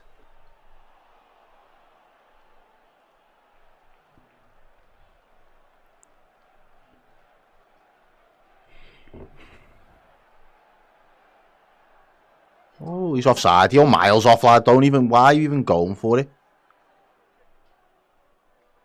It's offside, isn't it? I think he was offside, wasn't he, Perisic? Pretty sure he's offside there. I'm guessing it was because we're just seeing the manager. Yeah. Liverpool then. Here's Eboot. Jones down the line to Grav. He needs a pass, so he goes down the line again to Salah. Back inside, good move to Sobo. His touch just as well. Liverpool have worked it well to the left to Kerkez. Gakpo. Kerkez is on the overlap. Gakpo comes inside to Sobo. Ekatike spins. Couldn't quite get there in the end. Ball goes back to the keeper and clears. Unlucky. Good move by Liverpool. Just broke down at the end. And Van Dijk could have took that down. I don't think he needed to do that. And it's come back to PSV on the halfway line. I think Virgil took a touch there. I don't think he needed to try and get back in the mix. Yeah. Ooh. Okay, the ref's going to allow play to continue. You look how far by Liverpool, but they had the ball, to be fair. So goes back to the keeper again. This time Ekatike. Ooh, good pass by the goalie. Fair play, risky, and he play through that line if he can. Got there this time. Salah goes to press, didn't quite work. And here come the Dutch side over the halfway line again. He just look a little bit fresher at the minute, PSV. Well, more than, yeah. Kanate, excellent. And again. Well done. That was really well done. And there's McAllister over halfway. Dinks it to the left. Going to ask Sobo to chase it. Man on. Again, he's running. Number 8 against number 8. Sobo v Dest. Szoboszlai round the corner for Kerkez. It was a little bit behind him, to be fair. Liverpool on the corner there. Yeah, well done, Kerkez then. Made the best out of that situation because the ball, he had to drag that just from behind him a little bit. But he does manage to win Liverpool a corner. Again, there was a couple of moments in the corners in the first half where they looked a little bit shaky.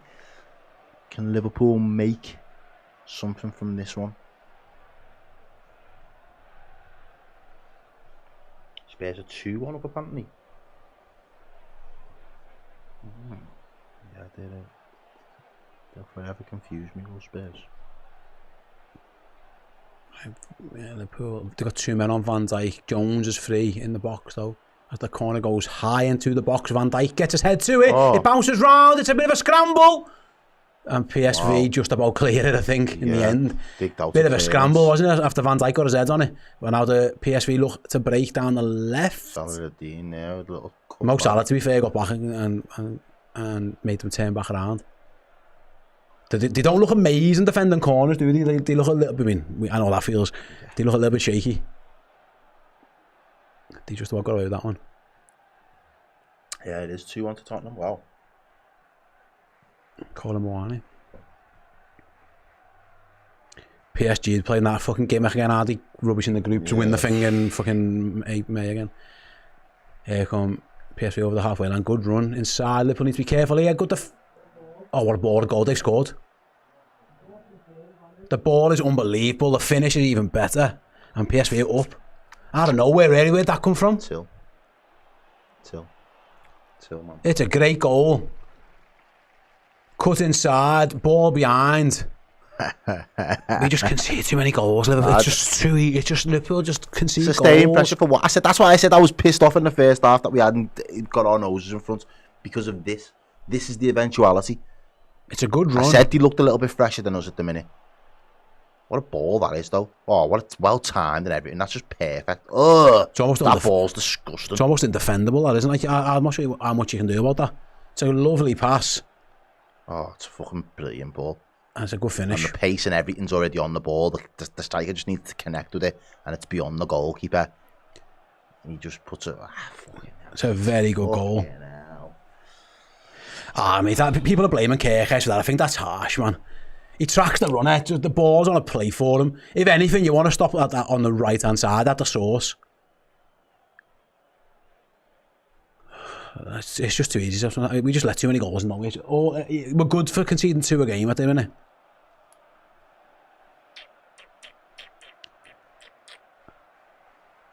Yeah, man, it's so frustrating. The moments of dominance throughout the game and just no pressure on the ball, unfortunately, and then it was a good pass and good finish. Can Liverpool respond then with Gakpo? We just drop off the intensity ever so slightly and give them just the in. Get back in the game. Hit that. Hit that! Jones does hit it. It's a flex towards Mo Salah. He should let that run for a corner if he can, and does, yeah. Corner for Liverpool. Come on, let's steal it on them now. No, don't. Why? Salah, Why? short corner. Why? So Bosley to Gravenberch with the shot blocked. Oh, never going to be handball. Come on, boy, stop fucking raising your hand for everything.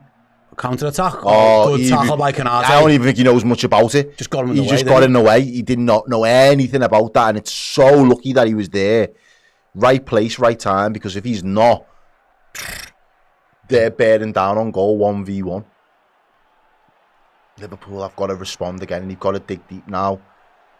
They've proven already tonight that they've got the grit and the bit between the teeth to go get back in it. 1-0 down, but Gakpo crosses too close to the goal. Yeah.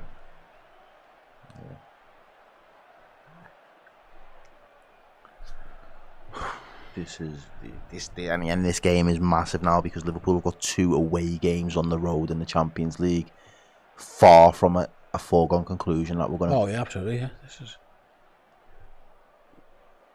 that's the problem. I thought, like I say, thought we were playing all right, but we have got this soft underbelly that you just never secure that we're going to keep a clean sheet. I thought it was a good goal, but there was definitely no pressure on the ball. It's going to kill you if you get that wrong. And then good teams will punish you. Kerkers wins it back. It's just a bit scrappy. And Ekatike struggled in the second half as well, a little bit, to be fair. He hasn't been able to get on the ball. And then McAllister having to play left back at this moment in time as PSV advance again. Don't score another one now. Ball edge the box. Big chance for Perisic. Straight at the goalie was a chance. They need to wake up a little bit, man. PSV, I mean, look at this. They've got 5 men on the press now. Come on, boys. There's got to be a space in behind there, a gap in the midfield or something. Can't just give the ball back to them. Come on. Come on. Now send him. No, he's miles off. Send it to... Liverpool continuing to play with Gakpo down the left. Down the line to Ekatike. Should get there first. Does, wins a corner. No, goal kick. And he looks injured. Oh, he's pulled up there. Yeah. He's pulled up. Is he alright? Keep going, says Slot. Yeah, he's gone down. He felt something there, didn't he? He's fuming. Ekatike injured. Just can't keep getting worse. You end up with fucking players just going down, man. Yeah, Isak's going to come straight on, isn't he? He pulled up straight away there, Ekatike.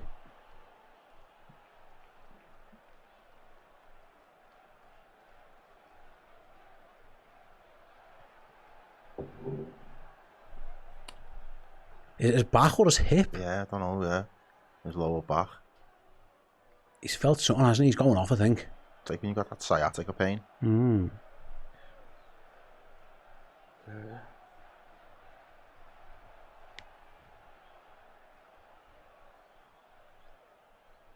Half an hour still left to play, 60 minutes on the clock, ladies and gents, and it is Liverpool 1, PSV 2. Goal from Till and Perisic. Perisic was a first half penalty. Till just scored or got on the end of an absolutely brilliant ball. And in between that, there was a goal from Szoboszlai. Yeah. Alexander Isak has just come on in place of Hugo Ekatike. He looks fuming because he looks like he's in a little bit of discomfort. Yeah, it might be more of a muscle one than anything else, but yeah, it's...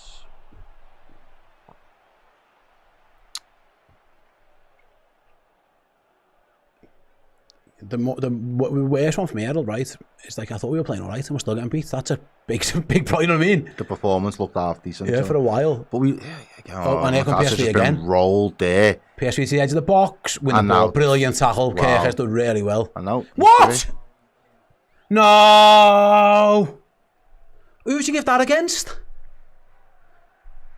It was Mauro Jr., the guy who played the ball in for the goal. He goes down. I think we got the ball here. Maybe not, actually, in fairness, I don't know. Let's see. No, 2 of them fouled them, to be fair, like I was wrong. Kerkers and McAllister both fouled them.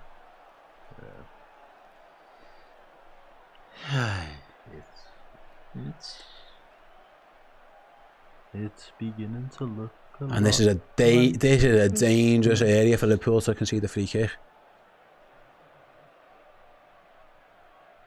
My guess it'll be Perisic with his left foot from here, wouldn't it? It's a perfect angle for a left footer. Mamardashvili getting his wall ready. Puts the draft excluder down, which is Alexis McAllister.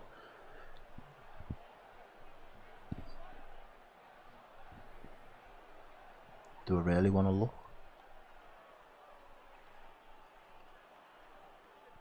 Free kick a goal straight at the wall. Into the wall, yes. Wall does its job, but they're still defending too as the ricochet comes out to the left.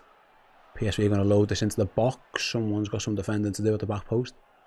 Goes all the way out to the touchline. Must be offside. No, I thought he wasn't. I think he was the one. The other guy left it. He was offside. Yeah. Liverpool have won it back now. Can Liverpool launch a counter? Here's Isak. No, it goes starts again. Didn't have any passes on. And McAllister has the ball.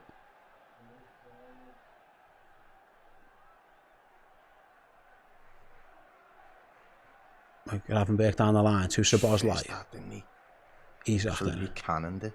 Isak has to peel all the way out to this left hand side. He's got two men there. Isak looking for a pass. Gotta go backwards. Does well. Yeah, he does. Keeps hold of it. Kerkez crosses, blocked.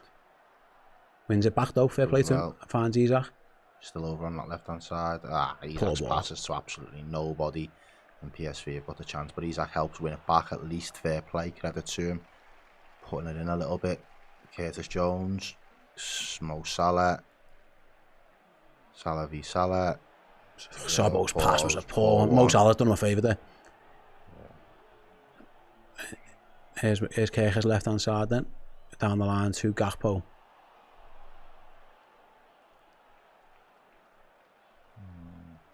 PSV with everyone back now, defending this lead. Yeah, they've got a lead to defend. There's one chance in the second half and he just punishes. Kerkez crosses, edge of the box for Szoboszlai, shot! Good save by the keeper. Still alive though. He give that a bit of a beans there, this Sobo. Got a chance to again get it back in the box. Sobo dinks it back post, header! Oh, Gakpo over the bar! Should have scored. Got to get it on target. I think he has to score. You've got to get it on target. Craig says the first time I watched Liverpool before Slot has lost the dressing room. There's a lack of desire off the ball, and Salah looks like he's like. I thought Liverpool had been trying to press well. Salah's legs is maybe that is one that I'm not maybe. But I think Liverpool. It's not a lack of effort. That it's I don't know what it is. Lack of quality, lack of something. But I wouldn't say the lads have looked like they've given up. I might be wrong. Would you? What would you think? Yeah, I'm not sure of anything at the minute, mate. Yeah, it's hard, isn't it, to know. And it's hard when, yeah. There's Isak edge of the box. Does he fancy a shot? No. Oh, it took too long, whatever he was taking. McAllister does well, though. He shoots. Goalie saves. Come on, Liverpool. Salah was to get a little connection on that. The change of flight to the travel of the ball. Fuck me. Gakpo really should have scored that header. He's got to get it on target, bare minimum. It's an open goal if he does, though, really. Yeah, that's what I mean. Right then.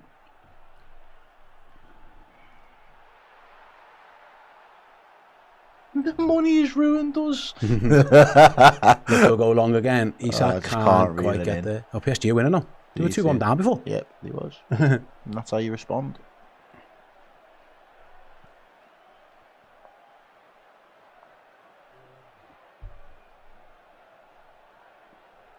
Positional again. Does well, yeah. Putting it in. Jones, the Come on. Liverpool have got to score. Salah back post, headed again down! Corner, Liverpool one on ball for that. We're never going to get it. Look at them made up celebrating then.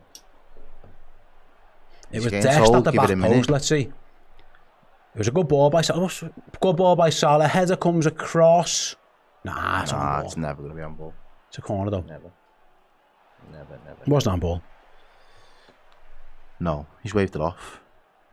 Yeah, it wasn't a penalty. It was never a pen. Liverpool do have a corner though. Come on, Reds.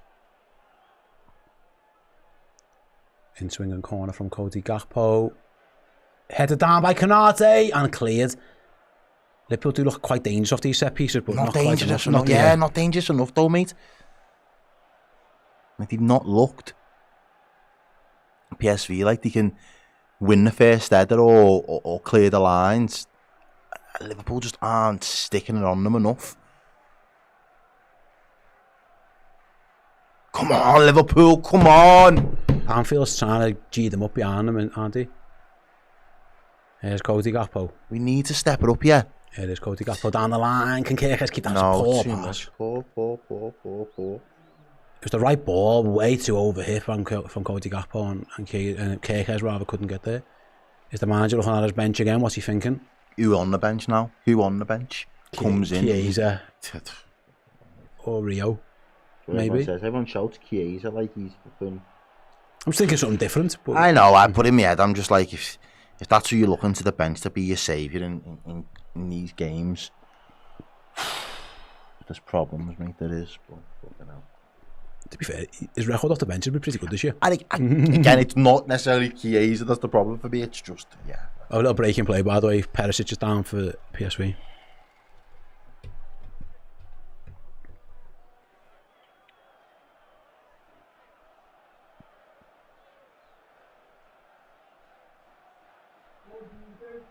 What would we do? Right now, yeah, probably. It's only Rio or Chiesa, isn't it, really? 70 minutes to play, but then again, the situation doesn't lend itself for Rio to come on to save the day. I don't want to do that fucking launch another attacker on. I'd rather keep the balance of the team, because I think we are getting into decent enough areas. I'd probably go Chiesa for Gakpo. Yeah. I mean, Salah maybe is an option as well, but I think Chiesa's actually better on the left as well, so yeah.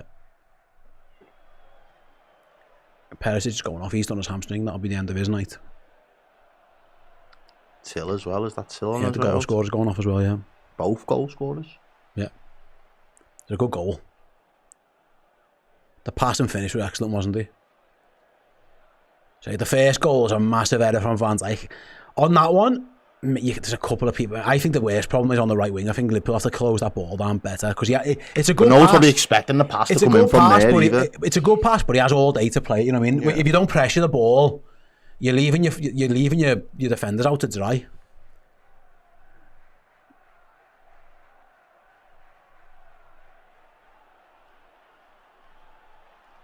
Anyway, Liverpool got 20 odd minutes to salvage something here. You taking a draw at this point? No, but you might have to. You don't want to, do you, mate? I want to win a fucking game if we can. Anyway, Gakpo's got it now. Fine, Sobo. Salah. Back post back is to overloaded. Sobo back post. Goalkeeper does well. I think it was Curtis Jones coming around the back, but the goalie does well. Can Liverpool win it back with Van Dijk? Be careful there, John. Yeah, yellow. No. You got to let him go. You got to let him go. Get back into position, stand him. He's done well. That'll do you. That's the experience that we're on about. And Sobo wins it back. Play forward. Well done. That'll do you. Come on! Isak out to the left-hand side. Then needs a pass, boys. Come on. Goes down his line. Come on, boys. Someone go and help him. Someone get close to him. Anyone get close to him. Isak does really well. And has to lay back. No one was there. There was no one at all. Come and help him there. That was a strange little passage, that. Liverpool got it with Salah. No one's close to him either. Finds Jones. Well, it comes to Jones rather than finds Jones. Salah. Dinked round the corner into the box for Gravenberch. Across goal! Oh, cleared. Thought that was a chance. Wasn't, obviously. Well. What's happened here? Oh, it was going out. It's thrown to Liverpool. Okay. I was wondering myself, what was he blowing the whistle for there? Can't believe we're getting beaten this, you know. Watch the majority of the game and it's been all us. But yeah, we're somehow 2-1 down. Here's Gravenberch down the line. Try to play the right through the middle. Tough there. pass, but Sobo might be able to win it back. Wins a corner, fair play. Corner. Come on! You can't say they're not trying, but it's not working at the moment. But can Liverpool change that with the corner?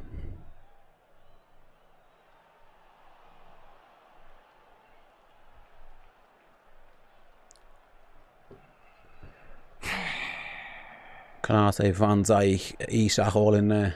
Can Salah find one of them? Please. Please, please, please, please, please. I feel like I'm living in the upside down.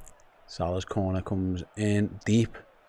Header is behind by Van Dijk. Again, we've had a lot of first contacts on headers, just not done enough with them. I really do feel like I'm living in the upside down. How has this become the team that we've been supporting for the last God knows how many months in this with this manager? It's just, yeah, feels so alien.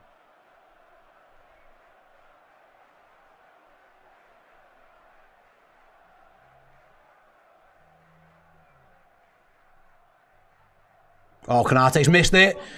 And in PSV are in. This could be game over unless Liverpool can defend this well. They've hit the post! And they've scored, that's it. That's it. Ibu Kanate's had another stinker. And PSV have scored.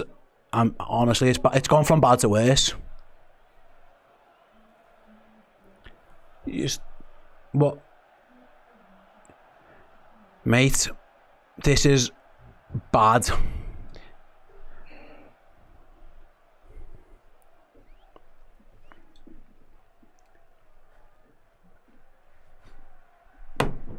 Canate has a stinker. The ball hits the post, it ricochets back, and the tapping. What's he doing here? Oh, Ibu, mate, what are we doing? Van Dijk comes across to get covered. It is the post, ricochets back, empty goal to tap into effectively. Not much Mamardashvili can do about that. Like, I can't even explain that, Errol. I'm not going to try to. This is a family show, and if I show my true emotion right now, I may as well just walk back out the studio. Nah, bro, like it's crazy, absolutely like, crazy. The manager, right? How can we legislate to commentate for that shower of shit without losing our heads? How are we supposed to stay composed and have some semblance of professionalism about ourselves when that is the display that they're putting on in front of us? It doesn't make any fucking sense, bro. Just fucking defend properly, though. And people say Slot. What could Slot do? One goal they've created that was unstoppable and it was brilliant. The other two are absolute brain fart moments from two of your senior Premier League winning defenders. They're your first choice defenders, by the way. And those two individual errors have got us 2 goals behind. We're searching for a way to get back in the game, and they're shooting us in the foot the other end. It is indefensible at this point. Fucking bozos, the pair of them. So bad. Right then, Liverpool have a free kick into the box. It goes. Header clear. Can Liverpool recycle it with Kirkes? He's just about kept that in, I think. Got 2 men on him, boys. Come on.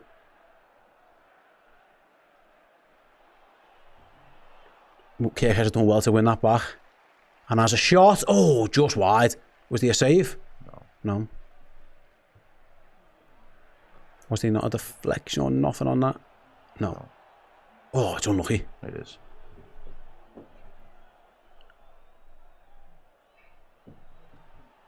And then it just hooks Canate. Canate goes off. Kaiser comes on. We're doing this again now. This is what we have to do. It's the same. It's rinse and repeat.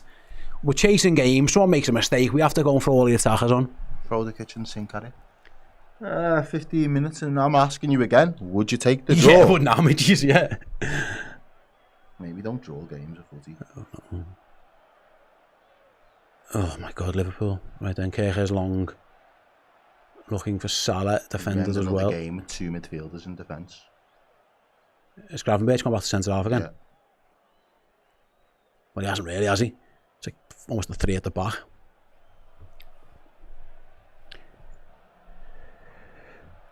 Ugh.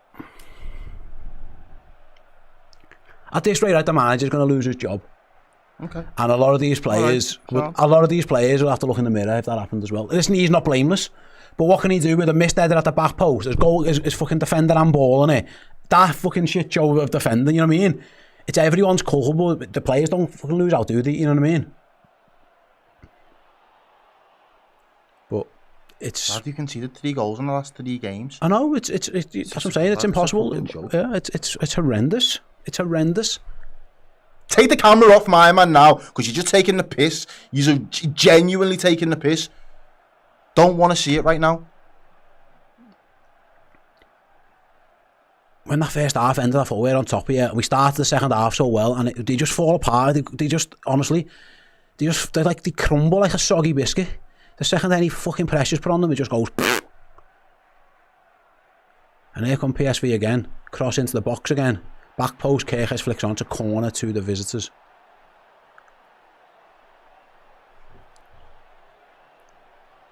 What's he doing here? Pushing the back. Is it our free kick or theirs? I couldn't tell you. I just see him pushing the back.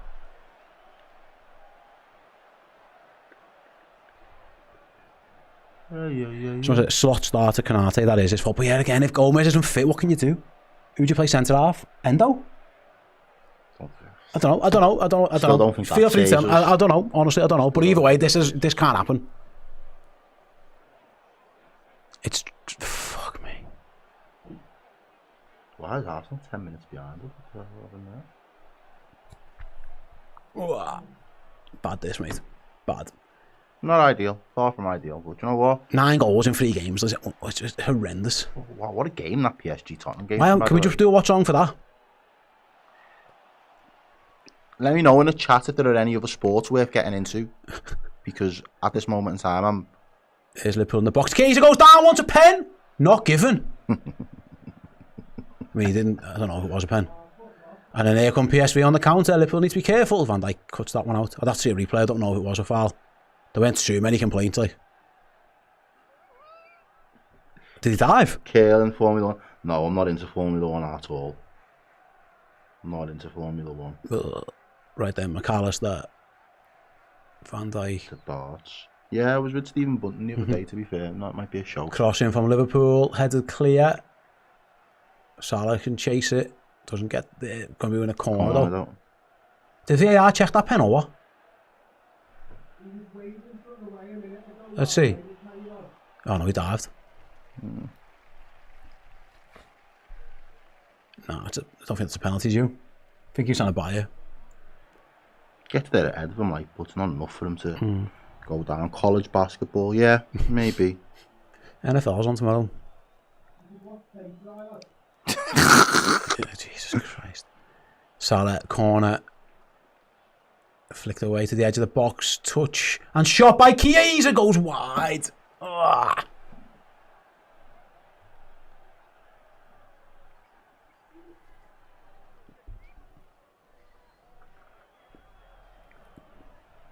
$80 minutes played. We've got a corner.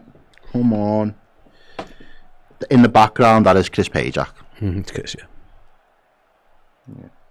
It's all Chris. It's okay. Feel free. Another corner. What are we waiting for? Is there a VAR check or something? No. Obviously there was, but we're playing on. Corner again. Headed away. Yeah, they just grew in confidence, and you said he was a good team anyway. Haven't lost that many games. They come on the counter. Liverpool are in trouble of getting caught again on the break. Cross goal, luckily the lad's cross was absolute jag. His mate might collect it though at the back post by the corner flag and does. And PSV will just not. If they're clever, they'll just keep the ball for a bit. Liverpool had 20 shots. They've had 4 and scored 3 of them. 4 on target and scored 3 of them. Gee. Cross comes in, straight to the keeper. His hands and handling's been a little bit sketchy. He's had a couple, hasn't he? He's took the sting out of it. He's definitely took the sting out of it, but yeah, it's just not been safe hands. Bro, what difference does it make about how I feel? Let's be honest. Who's really that asked about how I feel? Like, if you can't see by the look on my face how I feel, then what do we get by me just fucking crashing out and losing any semblance of like my sanity over this? There's like, why am I letting my mental health be affected by these, man? Yeah, Salah inside to Sobo. All you can hear now is the PSV fans at Anfield. Shell shocked? Yeah. Shell shocked. Here's Gakpo. Cuts inside. Gakpo, can he get the shot away? Blocked. They've defended well the second half, to be fair, PSV. They got loads of men back, to be fair to them. Isak turns, shoots. Goalie spills it again and gets away with it again, just wide. This is sly. He nearly threw it into his own goal there. It was a good strike by Isak. Does well, doesn't he? But It's kind of like Ekatike's in the first half where he just like snatches teasing it, you tees it up, and and he's going to make a mistake.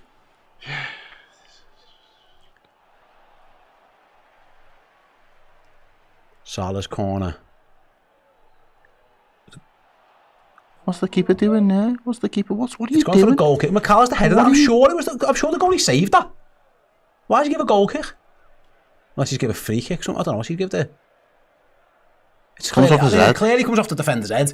Oh, that took me. I mean, does it really matter? Fuck, man. At this point, I don't think it does.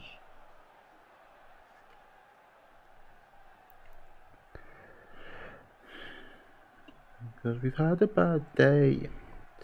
You run down. You sing a sad song just to turn it around.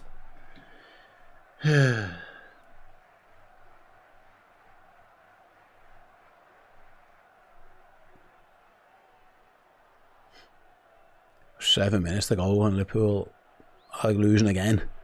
It's the PSV fans you can hear. It's just whatever he wants. Literally whatever he wants.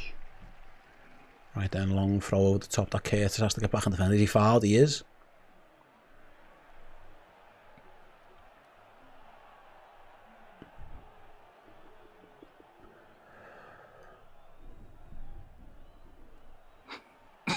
Oh, fucking hell. Right then. Gravenberch at centre half, carries her over the halfway line. Out wide to Salah, down the line. No, he doesn't. Thought he could have used Ekatike. Sorry, Keys. I don't know where Keys. It is Keys, I know. No, it's Salah, sorry. Salah, Jones, good move by Liverpool. Cross to Salah. Oh, it's cut out.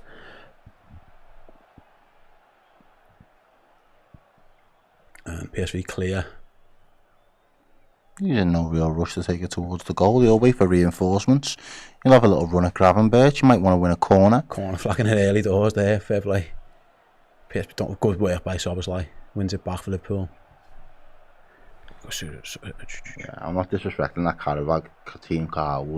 Man, we could anyone could beat us at the minute. West Ham will be favourites, I would guess, at the moment. Oh my God. The duck and dog, was it? The dog and duck? Here's Federico Chiesa. Can he inject a bit of life into Liverpool? Nope. Just runs into his man. That's Won it back though. No, he hasn't. No, he hasn't. And then he gives away a foul. Things we don't love to see. The Dutch, apparently they're singing Sacked in the Morning, according to Slot. Yeah. The player, I think the time has come, says Lou. The players look lost. From heavy metal, mate, to tinfoil. Yeah, it's just... Yeah. My mum always says, if you've got nothing nice to say, don't say anything at all. I know what the PSV fans are waving the Anfield faithful off. Like, are we not embarrassed? Like, are you actually not embarrassed by what we are witnessing here? People like, it's unbelievable, isn't it? I've tried to avoid crashing out, man. I've tried to. This fucking me, mate.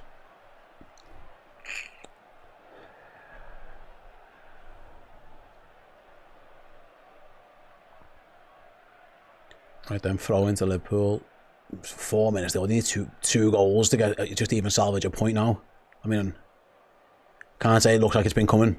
One snapshot from Alexander Isak aside. If they want to do something, they're going to have to do it now. Here's Gakpo. Here's Van Dijk. Szoboszlai from distance. I'd have a shot, you know, at this keeper. No, he's going to give it to Salah. Down the line to Chiesa, pulls it back. That pullback just didn't work today, lads. And PSV just hoof it clear. Good touch in the midfield, and they go back to the keeper. They've got us on strings a bit, you know.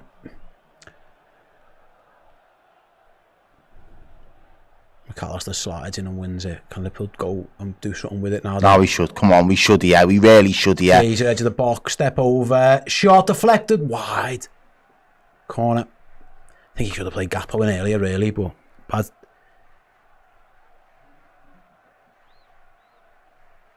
It's good defending. 3 of them jumping in the way of it.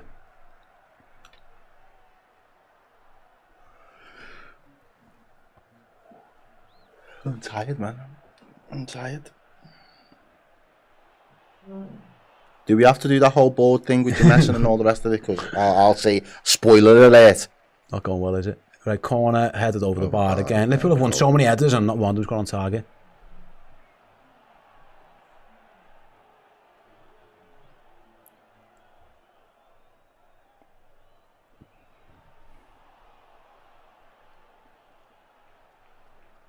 Wow. Pick the bones out of this one, Steve Ho. Got to do a new man of the match and everything in a minute. Hey. I don't know, man. Oh. I can't, mate. Like I say, I don't know. I wish I could put me. I wish I could say, mate. I wish I could say.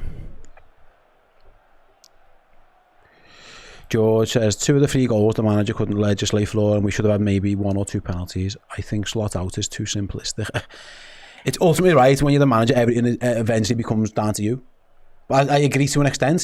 But then that is what it is. That's footy, innit? You know what I mean? That's the game. The ball goes back to the keeper. Liverpool. Anfield's emptying out.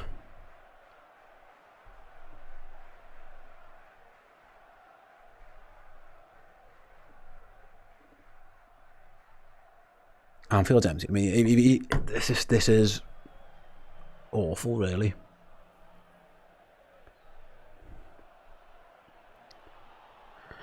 I never once thought I'd be sitting here questioning, like, if Liverpool are going to sack the manager, you have to have those conversations now, because they might. You can't lose this many footy games, you know what I mean? And these conversations are going to have to, they will be happening, as PSV are on the break again. They played a quick free kick. And Liverpool got away with the fact that they could have been down 4. And that's the problem. It's these lads. If they did sack Errol, and again, at some point that conversation has to happen, right? These players would have to look themselves in the mirror and go, "What the fuck?" You know what I mean?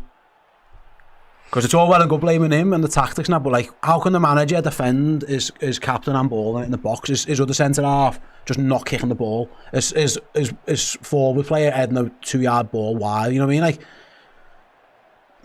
it's hard, but like, ultimately that's where the buck stops, isn't it? It's such a difficult question. Look at this. What the fuck, lads? Come on.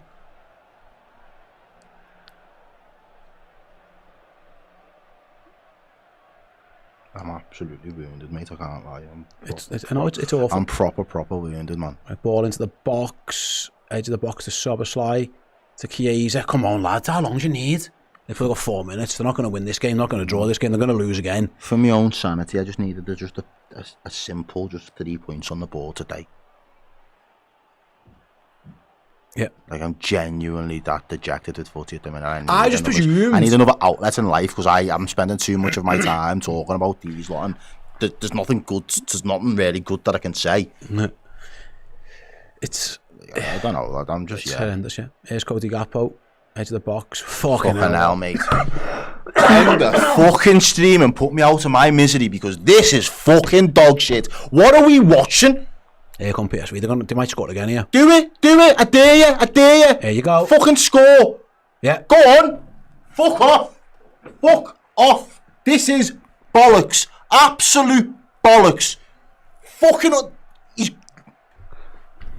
It pains me to say this, but we have to get another manager in this club ASAP, because otherwise this season is going to get worse and worse and worse. You've been warned, you've been told, this is no longer tenable. I am sorry, but it has to stop.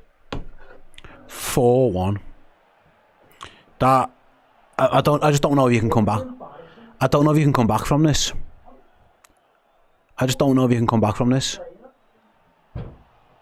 Errol's had enough. He's gone.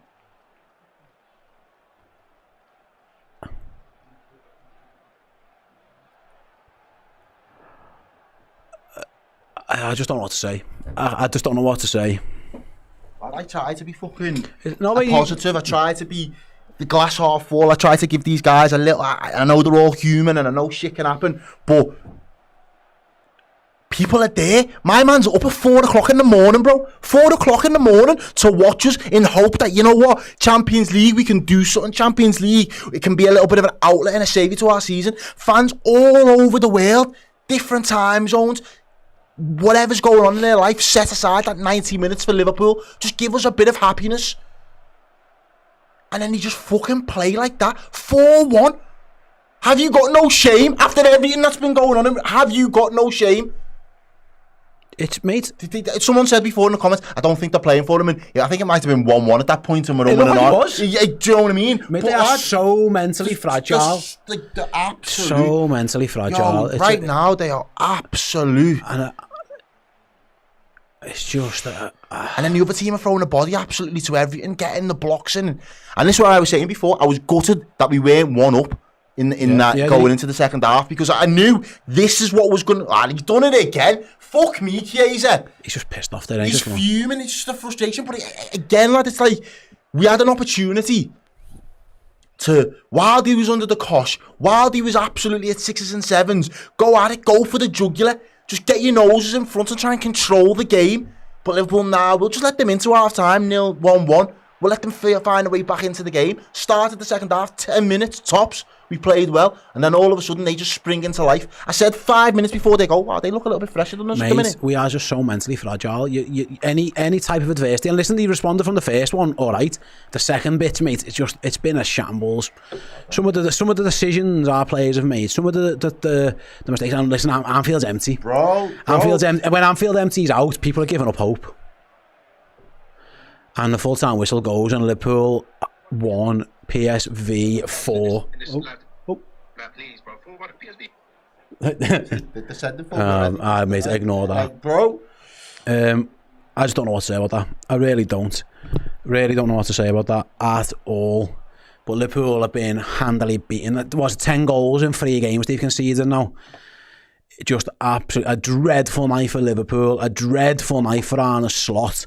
It might be a terminal night in terms of his future at Liverpool, and it might be. And I feel sorry for him, but it's lad, the Champions League, was the only thing that was kind of giving him a little bit of grace to say, do you know what? Position's not too bad. We can still get through. But right now, we could be hanging on and like our only route through to the 16 could be through the playoffs now. What the fuck are you doing, clapping people? Just fuck off. Like, genuinely.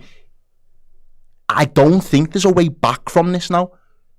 I don't think there's a way back. We go again on the road to West Ham on the weekend. If that result is anything less than 3 points, I'd be lucky if he's the manager next week. It's just... this season, right, and this whole thing is just like... I just can't... For everything last season was... I'm living in the upside down right now. For everything last season was, this season is just the opposite, and I just can't quite get my head around it. It's just almost beyond words. I just don't know anymore. I don't know. I just don't know. Like Anfield, Mo Salah gives them a clap. Like, it's just horrendous. It's absolutely horrendous what we're doing now, and big conversations are going to have to happen. I don't know what it's going to be. I can't be arsed being part of them. I'm not arsed. Like, if you are mate, I was, I just can't believe this is the season that we're having right now. I'm not going to do man of the match. I'm not doing a player ranking show either. I'll do something else later. Could be arsed. It's just not the fucking point. We'll do an instant match reaction type fallout show instead on Red Men Plus in a moment, because I might be on my own. Literally, I've got all these men at the minute just saying, yo, I'm coming over to Redmond now to watch. Bro, I'm done with the crashing. I'm tapped out at this point. I am tired. I'm Jürgen Klopp. I am tired. Liverpool lose 4-1. We're going to end the stream there. Like I say, redmenplus.com. We'll do our fallout from there. There's stuff coming from the ground as well. I'm not doing a player ranking show. I'm not doing fucking man of the match because I don't freaking deserve to do it. Congratulations to PSV. They're celebrating in front of their fans. That is a bad night for Liverpool. See you soon.